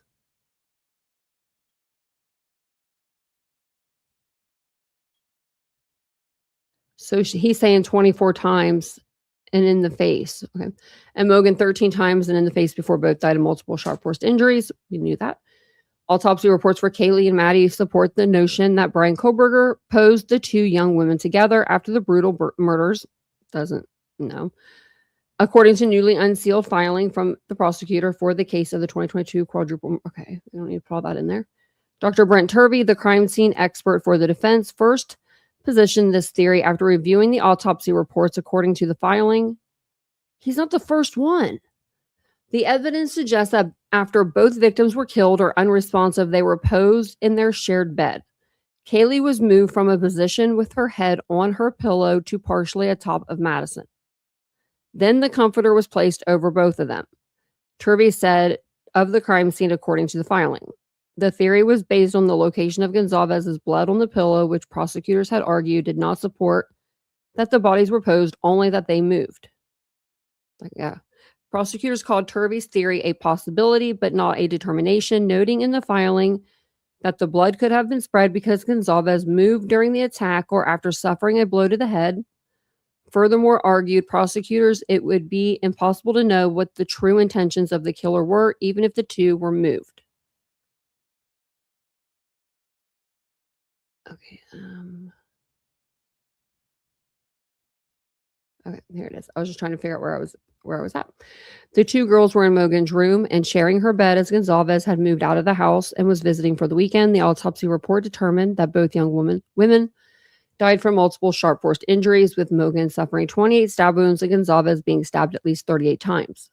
Additional contributors to Gonzalez's death, including blunt force injuries of the head and asphyxial injuries.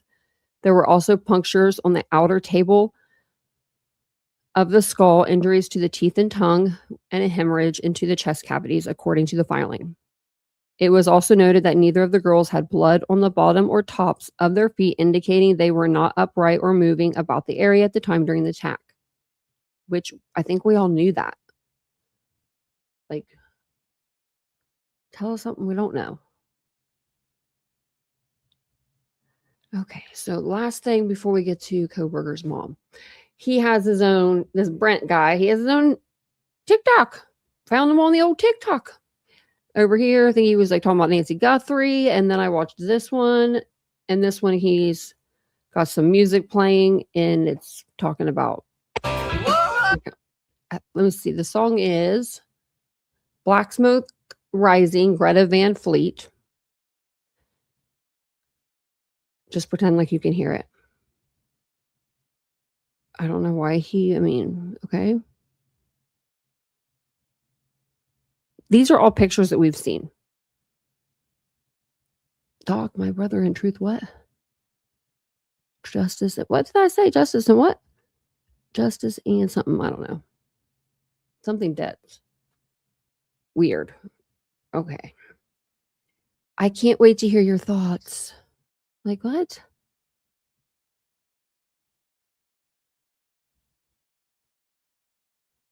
Okay, wow. Okay. You know. People are out of control. Okay, so not her baby. Her baby would never do such a thing. Or her angel, sorry. I told you he has a face only a mother could love. I mean, I wasn't lying. He's my angel. Brian Kohberger's mother, sensational. First interview after Idaho murders. Disturbing details of their very close bond, his secret dating life, and why she told him to buy a knife. The fuck? Marianne, don't do this. Don't try to now all of a sudden go down for this for your kid or something. You know what I mean? I told him to buy the knife. No, you didn't. Come on. He's my angel. Those were the words Brian Kohberger's mother used to describe her son after armed FBI agents stormed the family's home in the dead of night and arrested him for the murders of 4 students. My son would not do this. I will stake my life on that. Ugh. It had been 47 days since Kohberger fatally stabbed Kaylee Gonzalez, Madison Mogan, Xana Kernodle, and Ethan Chapin in their off-campus home in the college town of Moscow, Idaho on November 13th, 2022. In a crime that shook America and sparked a nationwide manhunt. It shook everybody. Don't matter if you lived in America or not. While police were criticized for releasing little information behind the scenes, they had quietly homed in on the loner criminology PhD student at nearby Washington State University who had since fled the state and traveled 2,500 miles across the country to his parents' home in Royal, Pennsylvania. In a stunning dawn raid on December 30th, 2022, agents stormed the family home and pulled mother of 3, Marianne Kohberger, her husband Michael, and daughter Amanda from their beds as the killer was taken into custody. Now Marianne comments to law enforcement in the immediate aftermath of her son's arrest can be revealed for the first time by the Daily Mail, shedding new light on the Kohberger's home life and his unusual close relationship with his mother. Buckle up, buddies. Yeah, it gets deep. Okay.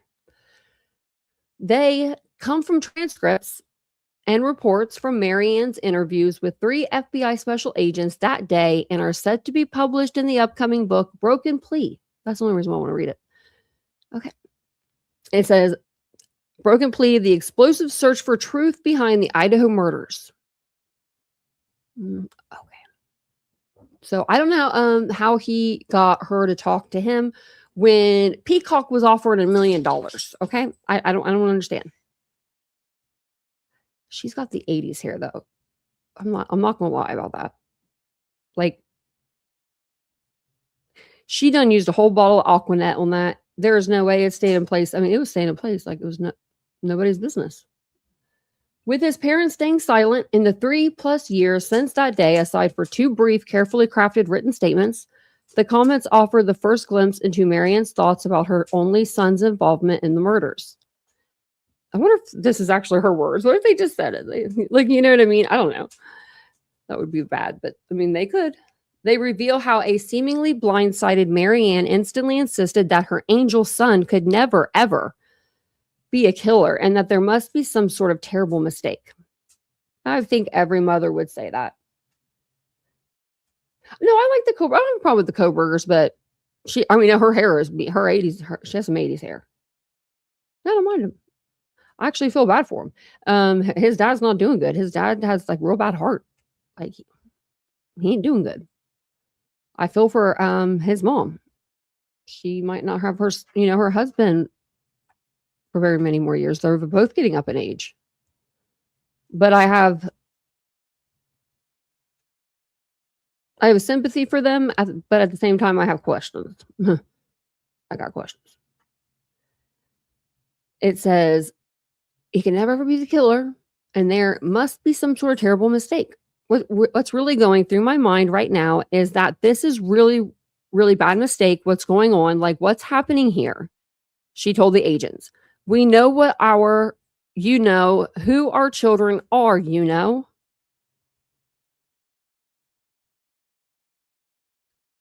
an interview, the high school special needs assistant also offered up an innocent reason for why Kohberger had bought the knife used in the murders. In a stunning twist, she even suggested the purchase had been her idea when her son moved from Albrightsville in the Poconos to Pullman, Washington that summer to enroll at WSU. Okay, well, personally, if my son was going to Idaho and I wanted him to be safe and he was 28 years old, and I know when he was 16, he was terrible with a knife, would not tell him to get a knife. I tell him to get a gun and get a concealed carry, go get some classes and all the things. Because who wants to get that up close and personal with somebody if you're being threatened like that? I don't know. That's how I think of it. So, I don't know. So she said that it was her idea. Marianne recalled a conversation in which she suggested Brian obtain something to defend himself in the event of a bear attack while Brian hiked in the western U.S.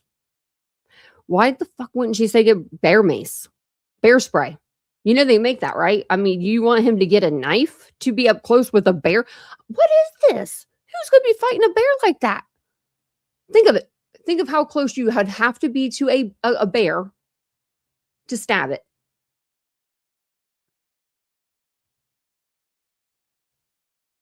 That,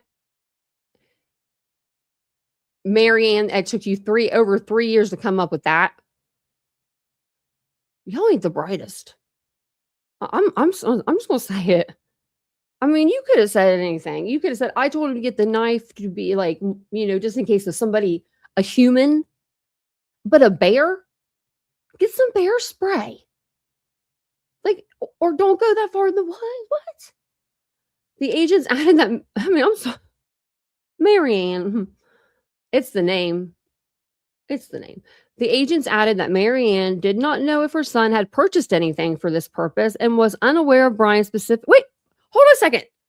Hey, didn't he have bear spray? Hold on. Everybody stop. Didn't he have bear spray in his car?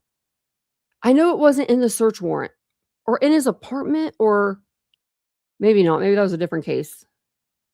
Okay, that could have been a different case, guys. Sorry. I'm just like, somebody did have it though in their car. I don't know if it was a different case. Now it's going to bother me. I'll have to figure that out. Because I know that he had the thing to fix the tire,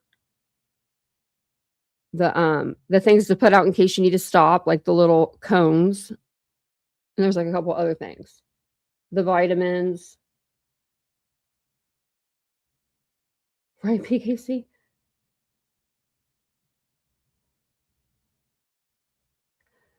So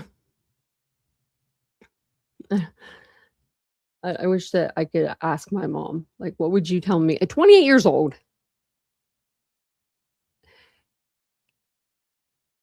My brother didn't get it, or my mom didn't get into my brother's life like that at 28. Kohberger bought, it says that agents added that Marianne did not know if her son had purchased anything for this purpose and was unaware of Brian specifically purchasing a knife for this purpose. That's a lot of purposes. Kohberger bought a military K-bar knife and a brown leather sheath from Amazon in March 2022, 8 months before the murders and 3 months before he left for Washington. They were delivered to the family's Pennsylvania home. Sneaky. Your mom didn't say what's in the box because you guys are so close. Look at him there. This is January 5th, 2023. Freshly into Latah County, you know. Looks like that little thing behind him is what you go through to make sure you don't got nothing on you. I feel bad that his dad had to go out there and clean up all that stuff too. I mean, you know, I understand it, but at the same time, it sucks. So while the knife itself has never been found, the sheath became the smoking gun in the investigation. Wouldn't that be something else if, like, just say this summer or next summer, someone's out, you know, say Snake River or wherever they're at, you know, and they're fishing or they're out walking their dog and they just like look down and there's a K-bar. Somebody finds it. Like somebody ends up finding it, like, you know, years later. Wouldn't that be something? What if it's on top of someone's house? Did they look up on the roofs of the houses? I don't remember seeing them do that. I mean, you know, could be. So during the December raid at the Kohberger home, Marianne, Michael, and Amanda were taken to the Pennsylvania State Police Fern Ridge Barracks in Blakishley to be interviewed separately while Kohberger was taken into custody on a warrant for murder. Man, that'd be scary, you know. The couple's third child, Melissa, lives in New Jersey and was not present at the time. Marianne's comments to FBI special agents Jessica Mahoney, Matthew Mark Phillips, and Eric Bailey revealed her apparent lack of awareness for what her son was capable of despite their close bond. When the agents asked if she had any concerns about behaviors that might indicate his involvement in the murders, Marianne was steadfast in her denial. Never, ever, ever, she said. There's a mistake. Something is wrong somewhere. And that's what I believe, and that's what I know in my heart. Marianne repeatedly denied her son's possible involvement and insisted her youngest child did not have anger issues or hold grudges. To her, it was simple. He's my angel.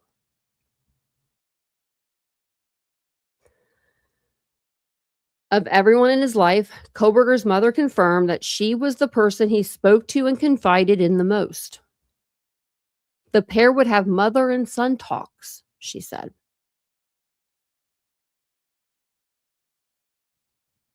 Okay. He would speak to mostly me, she said, but would sometimes call his father and talk to his sisters once in a while, too. Ooh. Okay.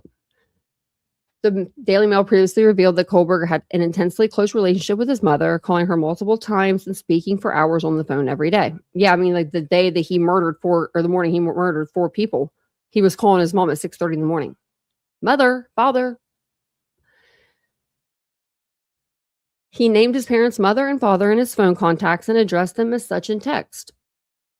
His mom was his primary source of communication, and he spoke to her all of the time. Every day and night, Heather Barnhart, a forensic expert who analyzed his electronic devices for the state, told the Daily Mail, I ain't gonna lie to y'all. If my mom was here alive today, I would be the same. I ain't gonna lie about that. If my mom was here, my whole phone would be like every phone call would be either Vincent. I don't know. I probably wouldn't even call him no more. I'm just call my mom. I'm just joking. I'd call him. And of course, I'd call my mom a million times. I just know I would. So I can't say nothing about that, no matter the age. But I mean, I don't know how you could be sitting there lying to your mom like that. Calls from Kohberger to his parents would often begin as early as 4 a.m. and he would end very late at night. Kohberger called his mom just 2 hours after his killing spree at around 6 a.m. on November 13th, 2022, speaking for 36 minutes. Marianne does not appear to mention that call to the agents. Despite being the person he was closest to, Marianne's interviews reveal there was a lot she did not know. Isn't this crazy? Hey, TM. If this was a crazy one.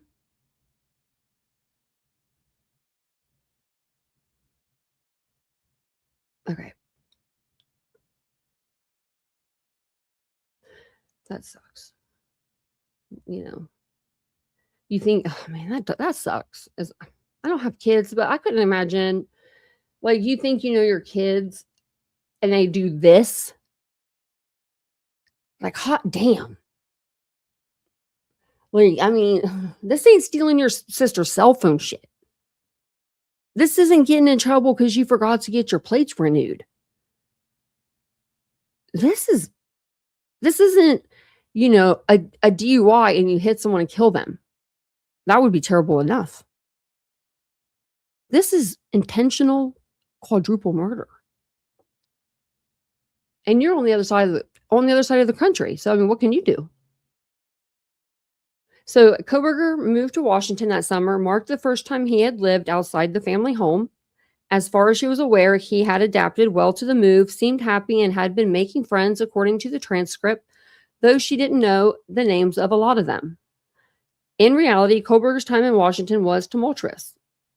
At WSU, at least 13 formal complaints had been made against him by other students in the criminology program, with classmates and professors describing him as sexist, creepy, and exhibiting stalker-like behavior. He was fired as a teaching assistant and lost his PhD funding when he returned home for the holidays in mid-December, just days before his arrest. Yet when asked if there was any concerns about his time at WSU, Mary Ann told the agents there weren't. Okay, so sorry. She told the agents there weren't, adding that he just finished the semester with a 3.8. He was lying to his parents. Now, I wonder what he graduated with when he graduated to sales. I wonder if he's ever had a 3.8. I'm just curious. Do you know what I mean? Like, I wonder if he inflated that. I mean, obviously, he didn't have a grade point average. He had zeros, buddy. You're out. You're kicked out of the school. They're not going to. He didn't even have a chance to probably turn in the rest of his schoolwork to have a grade point average like that.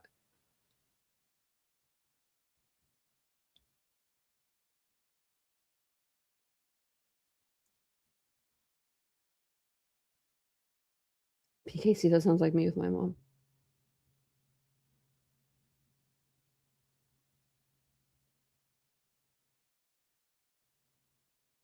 We don't know what, Ladybug. Yeah, she did look like her little boy. Yeah. I mean, it was her youngest. Her only boy.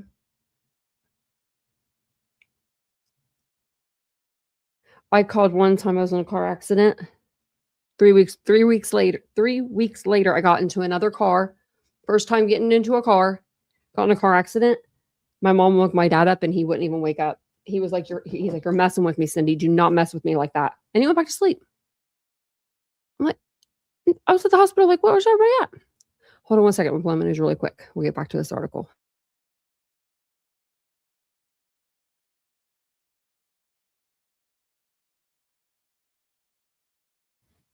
Okay. Yeah, I wonder what his grade point average was. Because he actually got he got that letter from his old professor saying that he was like the best, and then she comes out and she's like, well, I never actually met him. You already said it. Sorry, no take backs. So yeah, okay. So yeah, I don't know. Outside the classroom, he had struggled to interact with people, and women who encountered him later described his bizarre, socially awkward, and creepy behavior. He doesn't have any girlfriends right now, Marianne said, of possible romantic interest, adding that he had a couple, not a lot, in the past. I'm going to say no.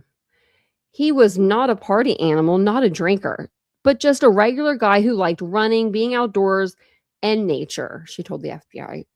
Oh, man. I mean, not her baby, you know what I mean? I was going to say that, Laura. I'll say that. I wonder what his dad thinks. I want to know what his dad thinks. I think he would be a little more candid. Like, I think that he was more of the enforcer of the rules. You know what I mean? Like, when Brian stole the cell phone, I think it was his dad that called the police. I don't think it was his mom. I think it was his dad that had to do kind of that kind of thing. When he returned home for the holidays, nothing seemed out of the ordinary, she said. I mean, that's crazy. Kohberger had been happy to see the family dog Scout, who he called his Bubba, or Bleeben, and largely spent time with family. That must be real nice, you know? Like, he got to do that. Play with his dog, go home to see family. Marianne described her son as a homebody. I'm going to say no because he goes to school at Washington State, but okay. Who doesn't have a big group of friends. That's because he did drugs, and he would have them drive him to go pick them up, the friends that he did have that seemed good, like good friends. And then he would be like, oh yeah, by the way, I was going to get meth or heroin or whatever. And they had to find out later. That's why he didn't have friends. He touched base with one of his best friends from Arizona who's still in Arizona. I wonder who that is. Does anybody know anybody from Arizona? But no, he's been mostly home with the family, just chilling. Well, yeah. I don't know if I'd be able to stay home and just chill. I mean, did she really say that? I'm like, after I think about it for a minute, I'm like, wait a minute. You know, you're talking to, she's talking to officers right now. Okay. And she's saying he's just been at home with family, just chilling. When he has been arrested for quadruple murder. So you're saying that he is able to chill after doing that. His mom done said it. She described her son as very organized. I'm going to say no. We saw his apartment. And acknowledged that sometimes he's up at night, traits that would later track with the level of planning that went into his nighttime crimes. At another point, Marianne voiced concerns about the impeding media coverage once news of Kohberger's arrest would break. So my son's face is going to be plastered all across the country?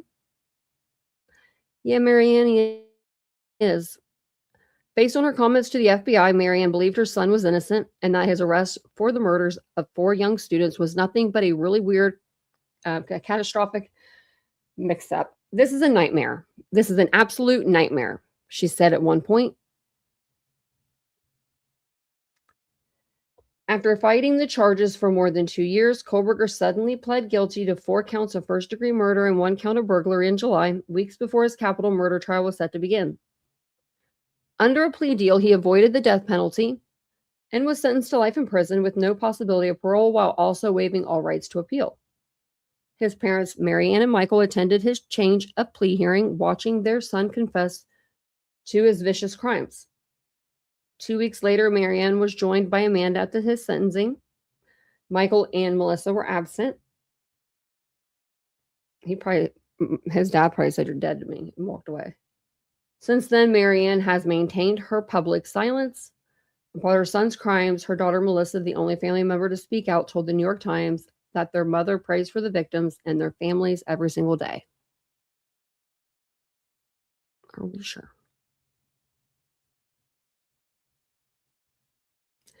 So, I mean, I don't believe it when she says go buy a knife for a bear attack, Marianne. That's weird. And would you buy a candy bar? I mean, I guess you would. I mean, I don't know what knife you'd buy. I don't think you'd buy a knife for a bear attack. Would you?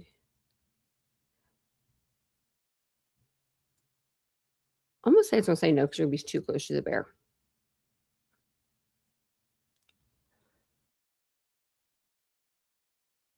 Okay. So, right, what I said, just what I said. Relying on a knife is extremely dangerous due to the physical disparity between a human and a bear. A bear's thick fur, heavy hide, muscle, and bone structure make it very difficult for a small blade to cause enough damage to stop and attack quickly. Now, what you should use is, first, bear spray. This is considered the most effective, non-lethal deterrent. We ain't trying to kill the bear. We're just trying to get it to go away. Noise and awareness. And distance. Retreat slowly. Just letting you guys know. Now, if you see a black bear, the recommendation is to fight back. I don't freaking think so. If a grizzly or brown bear gets you, it says the initial recommendation is usually to play dead by laying flat on the stomach with hands clasped behind the neck. Okay, like, I'm not doing that. What? Stop so the bear can come up to you and get you? You get you some bear spray. They probably sell it everywhere, like Dick's Sporting Goods. How about Amazon? We don't have any bears. No bears here, Glenn. That's sad. I don't think we do. I mean, not that I've ever seen. I know that where my grandparents lived, they had bears. Let me see if there's anything else on here. Okay, we already went through that. That was just something I think I looked up.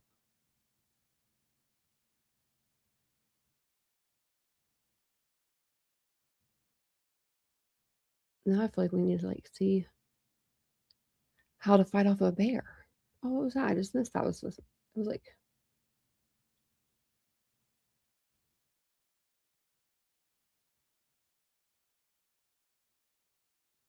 I thought I saw something. Never mind.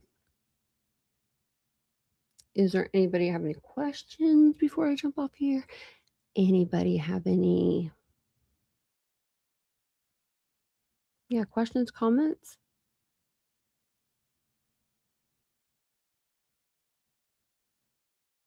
It looks like some more documents came out for David.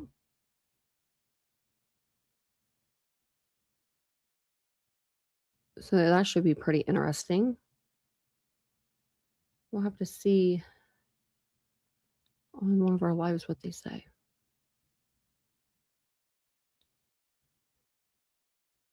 I'm going to pin this so I have it. Because that's, yeah. And let me know what cases you want to go over.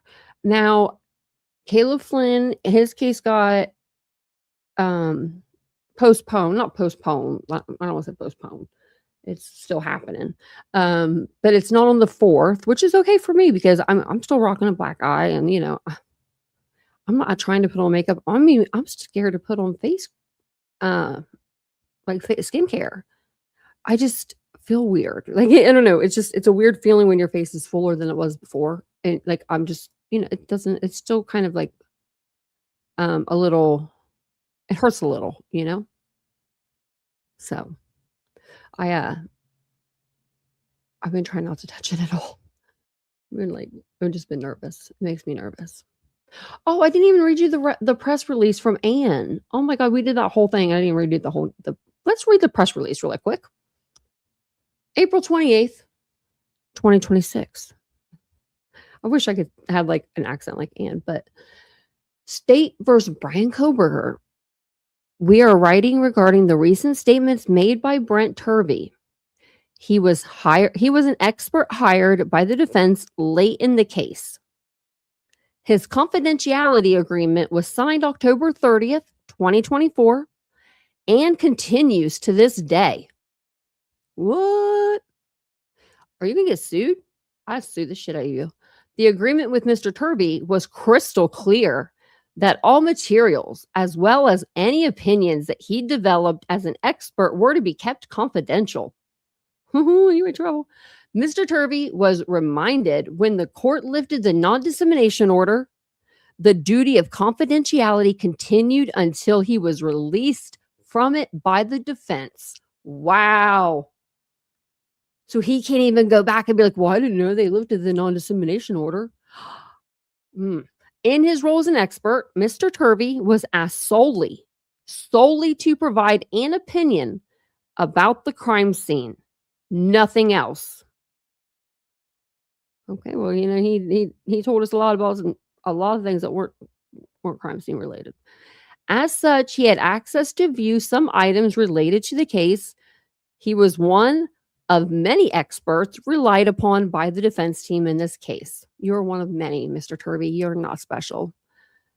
Mr. Turvey has not been released from his confidentiality agreement and is now speaking about topics that are still confidential, many of which are outside of his areas of expertise. Anne's pissed. Damn, Anne is pissed. Okay. I'm here for it. Many of which are outside the areas of his expertise. Do y'all hear that, people that love Kohberger? Okay, I'm just making sure y'all are hearing this, because I know a lot of times you'll leave things out. The defense team is appalled, they said, by Mr. Turvey's behavior and his release of documents and information that he knows are confidential. It is the opinion of the defense team that Mr. Turvey's conduct falls outside of the ethical and legal norms that are applied to experts in criminal cases, and his reliability should be seen through the lens of this conduct. Attorneys for Brian Kohberger. Wow. She pissed. She ain't happy. She ain't happy. She mad. Huh. Anne is not happy. She's like, I ain't done with this case. She's like pissed. You know what I mean? Anne is like ready to be over and done with things, I'm sure. And she has to keep on coming back because the bananas are not good. Peru is yelling at Kohberger through the vents. We've got friends that come out that say they're friends with Kohberger, but they're like 10 years age gap, and that's weird if you were friends with them. And that, okay. Congratulations. And then, yeah, we just have had so much lack of professionalism. I would never hire him if I was a lawyer. And there's a lot of lawyers that are going to hear about this. And not talking about my page. I'm just talking about in general. I mean, you know, it's just, like, I mean, you signed a confidentiality agreement. They might be so mad. Because I get mad whenever people give me their word and they go back on it. That's a gentleman's handshake to me. And I swear to God, if you go back on a gentleman's handshake, you're dead to me. You're dead to me. So if you were to sign a document and I watched you sign it and you said, you can trust me, I'm not going to tell. You can tell me everything. I'm not going to tell nobody. And then you run to Chris Whitcomb that decides to write a book about it. He didn't even know about the case. You're the person he met. He didn't meet no detective and see a case file, you guys. He met Turvy. I'm putting my word on that. That's my opinion. Remember, he said I met a cop and I didn't know about the Idaho case, and then I decided to write about it because I was just so, it's just so egregious. No, you met Turvy. You met Dr. Turvey in probably a conference somewhere. And then he was like, I've got some Idaho documents. You want to go over them together? Because that'd be fun. And then they did that. If he was innocent, Lorna, he would have said he was innocent. He would have stood up when he had the chance and he would have said, I plead not guilty. But instead, he sat there and didn't say a word, and he let Ann Taylor stand up for him and say, we're going to plead silent. We're taking the silent. We're doing silence over here. And he didn't even stand up. He just sat there. He's a coward. He's a wimp. The only reason why he was able to do what he did was because they were intoxicated. They were in their bed and they were vulnerable. If they were actually, if just Kaylee alone, if she were not sober, I think she could have taken Kohberger. I mean, he seems like a little bit of a dweeb to me. Just saying. Yeah, the eyes, though, yeah. And if one more person calls Dylan a murderer, I'm going to come through the damn computer. I've been seeing that a lot, and I'm just like, oh my God. Get over it. I've never seen so many people jealous of she's 22 now, I think. But she was 19 at the time. Like, oh, that'd be bad. And if he had an alibi like he said he did, he would have given us an alibi. I mean, you cannot say I was out stargazing by myself. That's not an alibi. Come on, everyone knows that.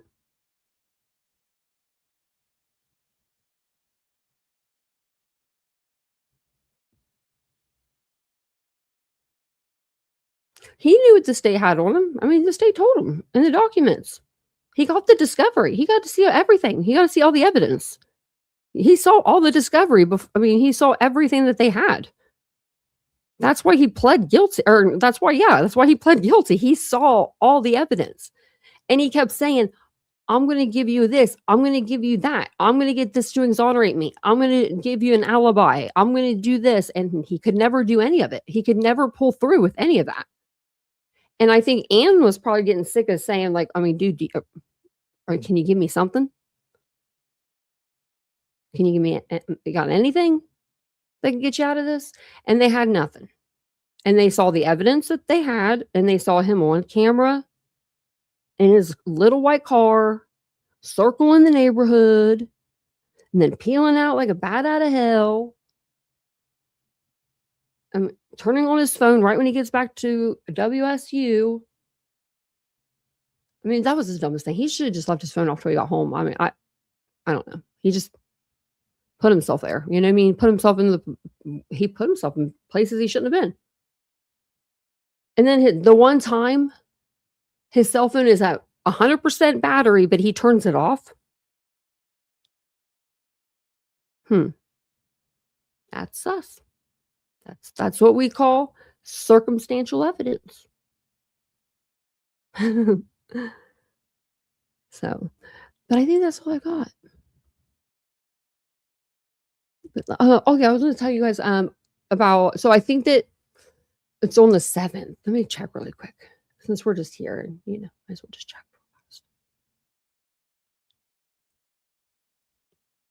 I'm like so fast at doing this now. I feel like looking up this case. I'm looking up Caleb's because it's switched. I have it was going to be on 5/4. I think that's Monday.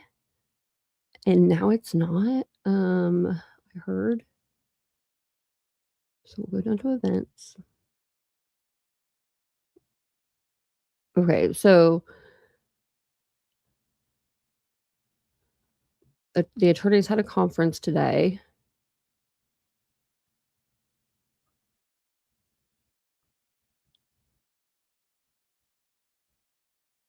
Defendant's demand for discovery. Okay, here, continuance of trial, 4/28. I don't know if we saw this when we looked the other day. It says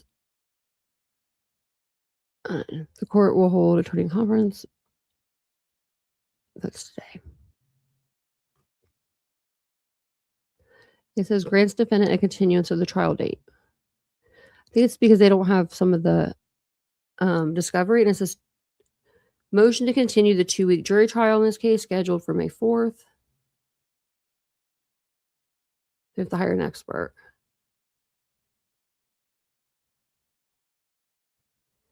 It's just okay. Well, it didn't tell us.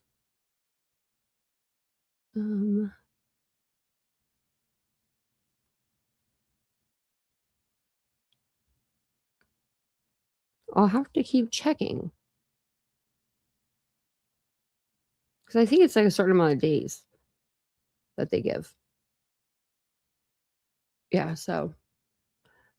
Well, thank you, Julian. I researched the airport from Pullman, Moscow that night. No way he was stargazing. Moscow, yeah, due to light pollution. It did, yes, Julian. Yeah, and it was freezing. Remember, like 28 degrees or something that night. It was like really cold. Like it wouldn't be. Thank you for the $5. So thank you so much. It wouldn't be a night that you would go stargazing. First, he didn't even say anything about the stargazing. Remember, he said he was just like out taking a cruise or something. And then he said he was stargazing. And it was like, oh, well, with who? Nobody. Okay. And then, like, he couldn't say he was at home. I mean, the lady downstairs used to say that he used to make a lot of noise when he would be vacuuming. He couldn't even, like, get her to, like, give him an alibi because he wasn't there. Yeah, freezing fog. I remember it was really bad. I remember the weather was really bad. I still think that, Lorna, I still think that restaurant had something to do with it too. Or, yeah, that's it. It has to be the restaurant. Because I don't see him going to a party at 28. With 20-year-old, that'd be weird. That'd be too weird. I don't think I could do that. 28, no. I wouldn't be able to handle myself. I think that they would be way too young. But we'll get another live one for tomorrow or the next day. I want to go over some stuff with Michael McKee. I know there's some documents that are out there. I don't think there's anything like groundbreaking. So don't want you guys to think I'm like keeping anything from y'all. I do need to read them though. And then hopefully by this weekend, I'll be back on camera. I miss it. Oh, thanks, Julian. 2022 in San Diego was freezing cloud. Oh, really? I know that it was really, really cold. Yeah. Well, they did have vegan food there. That's what I'm thinking. I was vegetarian for a while. It'll make you a little crazy because you have to like really look like you have to watch out what you eat, especially if you haven't been vegan like your whole life, right? You're not used to it, like, and you'll be craving some meat. I don't care who you are. You'll go through a phase. I'm trying to think, and then we need to do a live just over just cases in general. Because I have some stuff. I know that there is some like different updates on different cases that we've been covering. We just need to look them up. You know what I mean? Like Ashley Buzzard. We could look up even like Madalena Kojikari, which I know there's nothing about her, but I still continue to look. I'm gonna look right now. Elijah Vu, like those cases, you know, that we've been covering that there just hasn't been anything, you know, going on. So maybe we can do like a live over that. I was trying to see if there's anything, but there's not. Okay. Well, thank you guys for being here tonight. I appreciate it. Let me go over to X. We'll see if there's anything going on over there. Apparently, I don't know. JRLR was supposed to go to court the other day and he didn't go. I guess he had his lawyer go for him.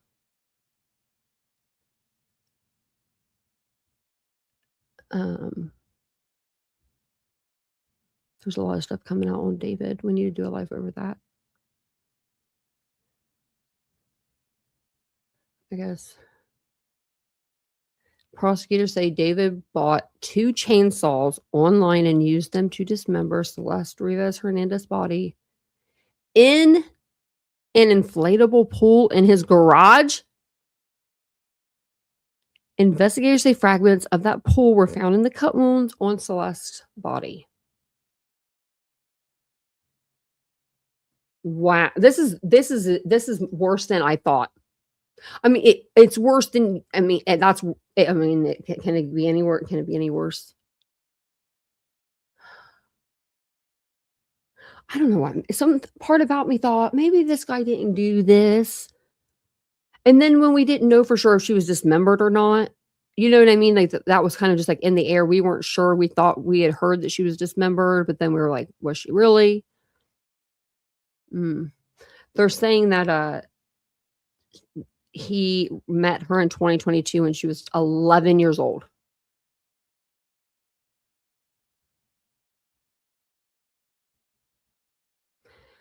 Wow, okay, so there's like, okay.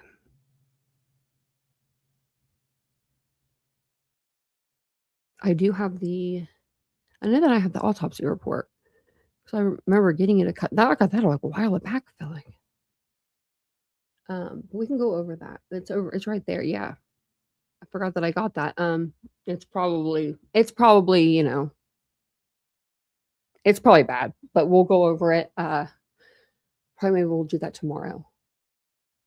And then I'm going to start doing some pre-recorded. So I am just going to be starting out, but I am going to start doing some pre-recorded mixed in with the lives. Some of them will be documentary style, but at first they may just be like case updates, but I am going to try to edit them like where there's clips and, you know, with me talking. I'm trying to learn how to do all that.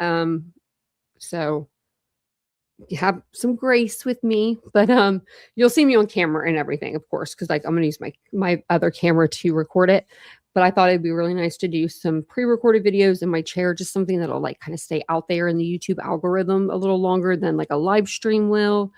And then I thought even about doing like the Idaho4 case, like starting that, like doing that as a documentary, like the first one, and doing it like a 3-part series or a 5-part, you know, that way I can shorten them down a little bit. But we'll see which ones, you know, I start off with. It'll be case updates at first anyway. So, and they'll be like under 10 minutes. So if you guys are interested, make sure that you hit the like button, make sure you're subscribed to the channel. We are closely hitting 25,000 subscribers on this channel. I cannot believe it. It's been one hell of a ride. And I do appreciate you guys so much. So thank you guys for being here. Like I said, we will go over the David stuff tomorrow, and I will see you guys all then. Have a wonderful evening, and be careful, and yeah, good night. Bye, guys.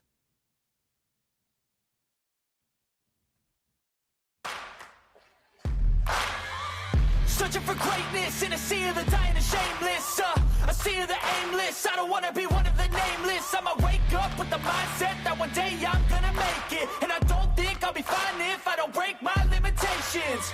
Don't try to stop me, I exist to write my own story. I'll make a decision if I want some peace or if I want the glory, yeah. Don't want a life that is complacent or possibly boring, just want a life that is worth every day exploring, My whole life I just wanted someone who would notice me.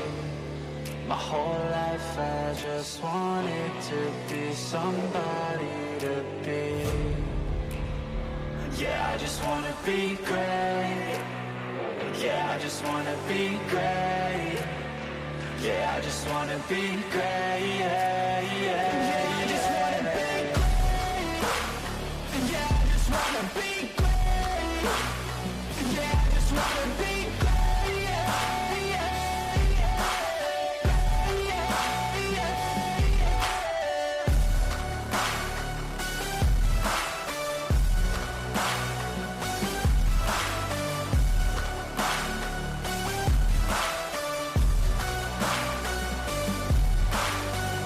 This is a statement to appreciate all that is vacant. It's just for the taking. If you make up your mind, you can take it. I'm never complacent. I would work in a mansion or basement, yeah. There's no replacement for persistence. It's a patience, yeah. In this life, I wanna be soaring, to feel sun inside when it's pouring, and I'll fight till anxiety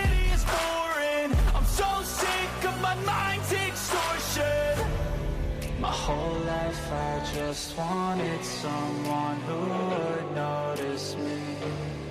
My whole life I just wanted to be somebody to be.